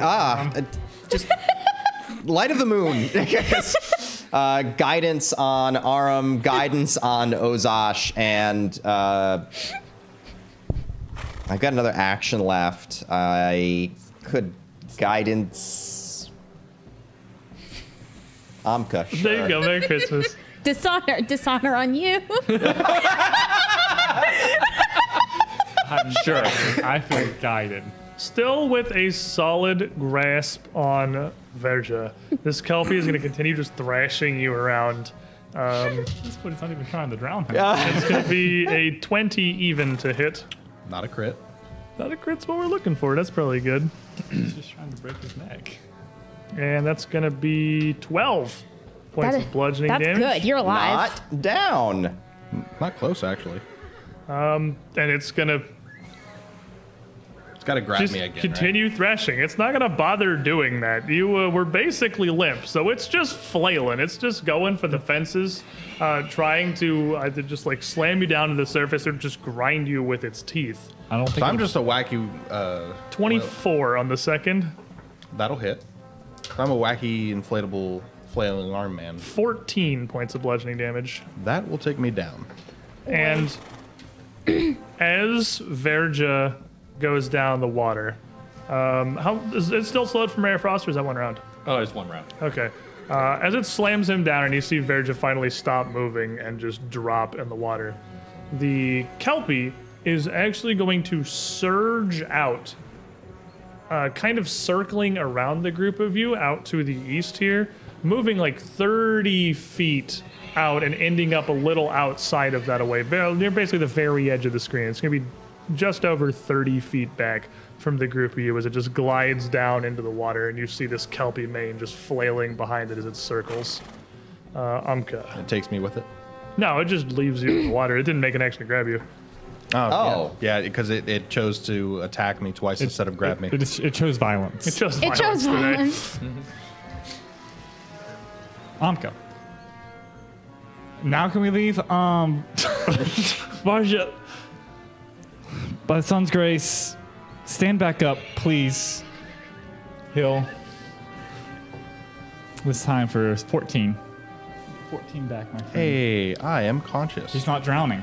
He's no longer drowning. He's just prone in the water, which is different. Yes. Do you have one action left? I'm gonna.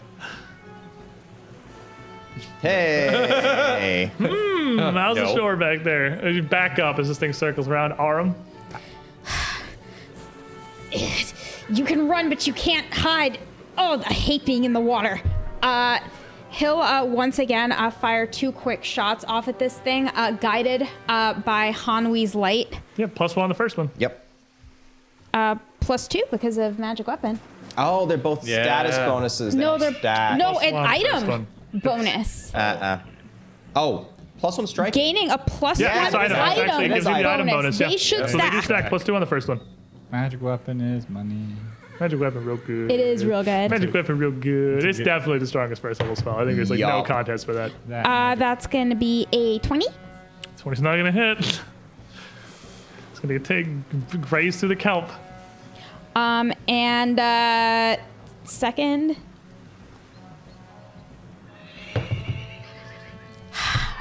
I cannot roll above a 9. As you shoot a second one out, that's just gonna go wide too. As this thing shoots through the water, circling around faster than any of you could sprint on land by a significant margin.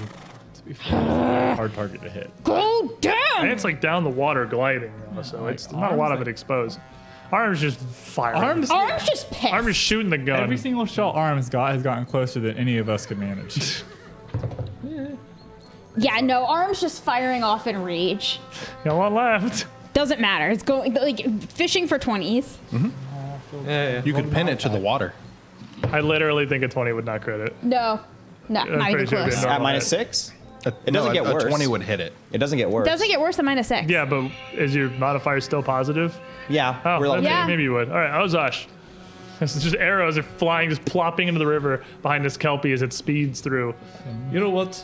Since it's our only target, I'm going to get a +2 because of this wonderful card that was donated to me. Ooh. Hey. Called foe's a good one. When in doubt, yesterday, Ice Beam once again.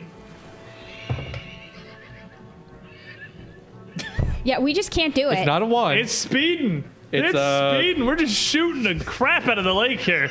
it's a 9, so I'm pretty sure that whips. Another blast of ice into the lake. All right, well, with my last action, I'm just like, okay, well, in that case, I'm gonna try and get over to Verja as quickly as you can possible move- and try and help him up. You can move 2 squares so you can get up to him. I can get up to him. That's at least close enough. And Verja, conscious but prone in the water here, Just gonna kind of stand floating up. face down.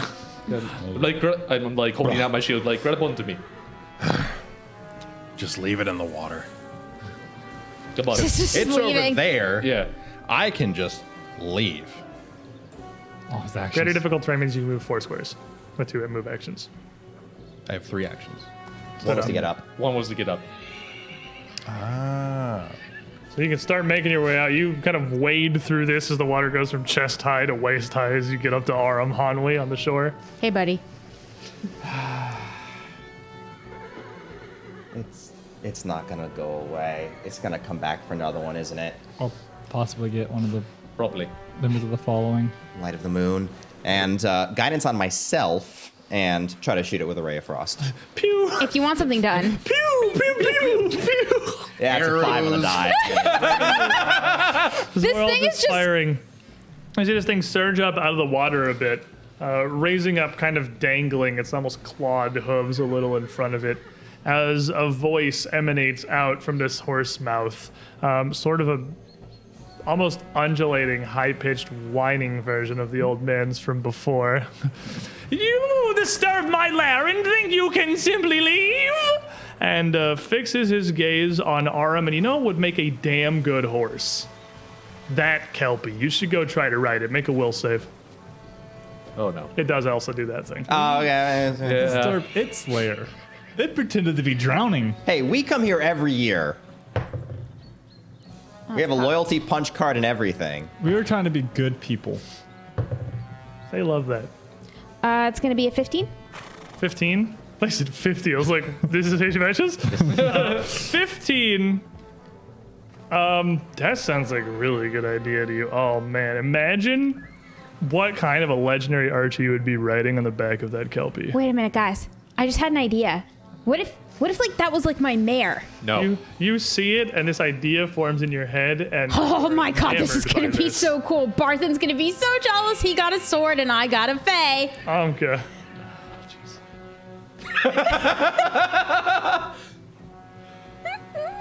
Don't ride the. Gonna ride the horsey. Why do I feel like I have to knock you out now? The sun's warmth protects. This is number 3. Yeah. Yeah, probably. Yeah. Just pump and heals. Another into max one, so Virgin. another 16. Ooh, Virgin. Hey, I can go fight it now. Virgin's That's ready. not what I'm doing this for. I don't ride the horse. I'm back in the water. Arum. No, this is great because I have a rope tied around me, and you know what's great for roping cattle? This here rope. That does not phase you at all as you stride out into the water, sloshing forth 10 feet of move action, 10 feet of move I action. am gonna rope me a Nope, you are horse. gonna wade through the water here as you just Can I do slosh both? lower and lower and lower until near the end of your movement here. The water basically up to your shoulders. You see Arum kind of bend out and go to start paddling the last of this distance towards the Kelpie tied around as it his just waist. looks Yeah, but down. he also has the controlled condition. Yeah. Oh, do I get to make another save on Nope. my turn? Nope. Ozash. Nice. I see this happening. I'm just like, I want a horse. I'm going after Aram. I'm physically Just kill it. Where's the rope? It is Still Tied trailing around from me. it. behind Arum in the water. So right beside me. So, It's Right beside probably, the both of it's you. literally So- like between everybody but so how many Hanwei. actions would it take to get like right next to Aram? Two. Like basically like within 5 feet of Aram. Two. 2? Okay. So I'm at least getting up to him, and I'm gonna use my last action. You're like shoulder water here. just to. No, you come with me. Make me an athletics check. What's your fort DC? 17. That's I what rolled he a 17 on the die, so you're mine. All right, so you grab, lying. Hey! grab hold of Hey! Arum. No, you come with me. You come with me. Virgin. But what about Emerald? I Gonna don't grab care. the rope that's just Sure, there's a there. rope right next to you. One action, you can grab a hold of walking it. onto land. Okay. You grab the rope and start moving back. If you want to pull on it, you have to pull Ozosh and Arum. Yes. I mean, I could just let go, right? No, No. not off your turn. You're up there trying to save. You don't know what's happening. You Oh, feel yeah, Arum I'm trying fighting to get against you. everyone out of the water at this point. Make me an Well, I mean, athletics the check. point is, I'm refraining me from wandering. Yeah, towards the Kelpie. you're preventing him from going closer as I reel you both back in. Okay, that works. Hey! We're fishing. Fishing for horses. 19. I believe that passes both of their fort DCs. Yes, it does. Yep. So you're able to move and pull, and you feel Arum struggling against you and pulls both of you like 5 mean- feet back. But- Would I at least, if I like turn my head real quick, see that it's Verja just pulling on the rope? You're in shoulder deep water fighting to pull Arum away from a horse. You can barely see anything. He's pulling away from you, and you're holding on, trying to fight it back. I'm gonna do it again. Do it again. Hey, So Virja! so I move back 5 feet and pull them with me. Yeah. What about Emerald? No. 19. 19, Nice. 21. Pull him back 5 more feet. At this point, as this Arum is works. getting yanked kind of back and you're getting pulled with him, you would see the rope taut up, pulling back on Arum for sure.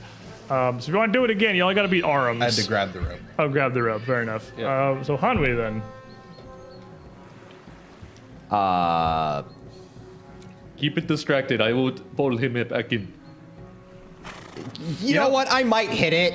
It's convenient we tied the rope around you. Oh, great. Oh my god, I got a 25. We hit the Kelpie! The Kelpie! We That's did when it, it came out of the water to taunt us, and I hit it in the face. You stupid horse. 8 cold damage. Taunting to get bodied, the truest combo in the history of gaming. One action. Or was that a guidance for? Oh, you can't. No, I can't cast the guidance. Is worn off on everybody. Go on, Virgin, pull that rope. Do it. You can also pull the rope. Kelpie, No, I can't. The Kelpie lowers itself into the water, its gaze fixed on Ojosh. You dare deny me my rightful prize? And surges up around the side, mouth open, like a shark shooting through the water to bite at Ojosh. Hey, I thought you wanted to ride me. I mean, I wanted to ride you. Arms drunk. Yeah. So many questions. 24. That is a regular hit. You are going to take 14 points of bludgeoning damage, and you're grabbed as Aram's sitting right next to it. It's grabbing you. You're grabbing Aram. This is a clown fiesta. The circle game. If I beat the Kelpies, can I pull it too? Do it. We are just fishing now. Yeah, the bait is two of your friends. Yes. Hold my hands up. Protect. I'm gonna cast Protective Ward. Targeting the Kelpie and that guy right there. He's +1 to his AC. Fair enough. From the Kelpie, and then I'm just gonna. Seems fair. Get onto dry land. So, Aram, I'm gonna mount this really thing. want to get on this Kelpie, but Ozosh is going to hold you. If you want to get on it, you got to break away from Ozosh. Dude, this is This is a my. fascination that is only broken by the Kelpie attacking you. So you are stuck. Normally, fascination would break because it attacked your ally, but it has to attack you to break this. Dude, this is my moment of glory. I am riding this Give thing. me an athletics check. Are you even trained in athletics? Oh, yes, I am. I'm very good at it. I mean, I was about to say actually. it's a ranger. I wouldn't be surprised. Well, Not today. 10. that's a- I feel Try it really again. strong, and I'm just like, nope, nope. Let me go, Ozosh. This is my moment. No, you know better. You know better. I don't know anything. Let me ride Emerald. Nope. That's another thing. At this So point, it I'm went just. from a 10 to a 5. I will make you choke on my armpit there if I have to. You got a third one. You can roll a 20, but like Ozosh, you're holding on the arm. You're starting to lose your No. as he's wiggling. This Kelpie's got a hold of you on the other side. The rope is pulling. This is what Now, he's. if I'm being grabbed, I take a -2 to attack. No, No. you just are stuck. You Well- manipulates have a chance to fail, but that's All right, it. I'm just like, you know what? When in doubt, Ozosh is just frustrated because he's trying to hold on to Aram, and then he's getting bit by this giant, Kelpie horse thing, I'm just over here fishing. and it's just Ozosh is just not having a good time. You know what? You see a new spark of electrical energy surge through his eyes and then into his axe, and he's gonna use his new spell, Strike. Strike. Ordenmund! His new spell, Shocking Strike. grasp, spell Oh, strike. I was like, his new spell, Strike. It's my most powerful move. Make me a flat check. It's his most powerful. Grapple. You're grab. Oh, grapple. You're trying to cast spell. Or you're Manipulate grab. action. Pass See. it. You're good. Now give me an attack roll. Oh, I mean, I thought. I guess metal strike is considered manipulate, isn't it? Nice. So that's a 26. 26 hits it. We got a spell strike with shocking grasp So in it, that's and a 2d creature in the water. Yep. So that's 2d12 electric plus 1 and 1d8 plus 4. We're doing it. So That's some Nice. damage. That's That some is a numbers. lot of damage. That's an 8, 9, and a 10 on the die.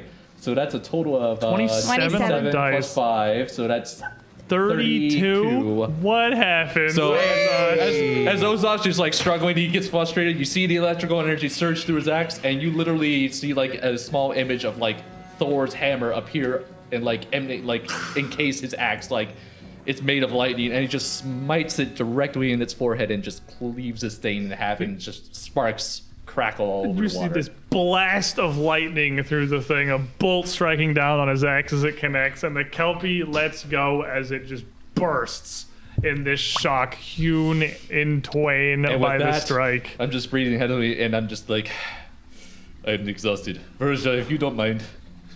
And Aram has only sadness. Aram's smile goes to a fate frown and of goes, this new mount. I hate everything in the water. We're never going in the water again. Fall to my knees. Man, this fish is real hard. There we go. Reel you guys in a little bit. He's still A little fishing. more. I'm coming back onto shore, Helping Verge. pull everyone Conway. back on the Oh, shore. one, the rope explodes. As now like It's death horde. soaked, depressed, a little injured in Ozash's case, Verzaj, the fusion version. Ozash's case. Fuge. I don't know how Verja's looking after all of that, but Relatively, like, we're good. probably pretty After over a water bucket of fairies, heals. I think, at this point. A bucket of heals, I look fine. It's mostly internal bleeding. Yeah. That's what the blood's supposed to be. And that's going to do it for us today, everybody. Aftermath at the lake, further investigations are going to have to wait until next week because I thought that battle was going to end relatively quickly. But it's what happens when you roll bad. And then it didn't. 1s, 2s, and 3s. That's what 21 AC does to him. Okay, I'll see you level 3. You wish. Just catch up for a couple weeks. And then come back here 2 more and dodge all campaigns that. first. Thanks everyone for hanging out. Thanks for being here. We did it. We did it, guys. Wet horse. We'll see you all next week for our further adventures along the Siorn route. Now I suppose to Red Cat Cave to see if we can find out what happened to the primordial flame. Good night, everybody. Enjoy your week. Night. Bye. Bye.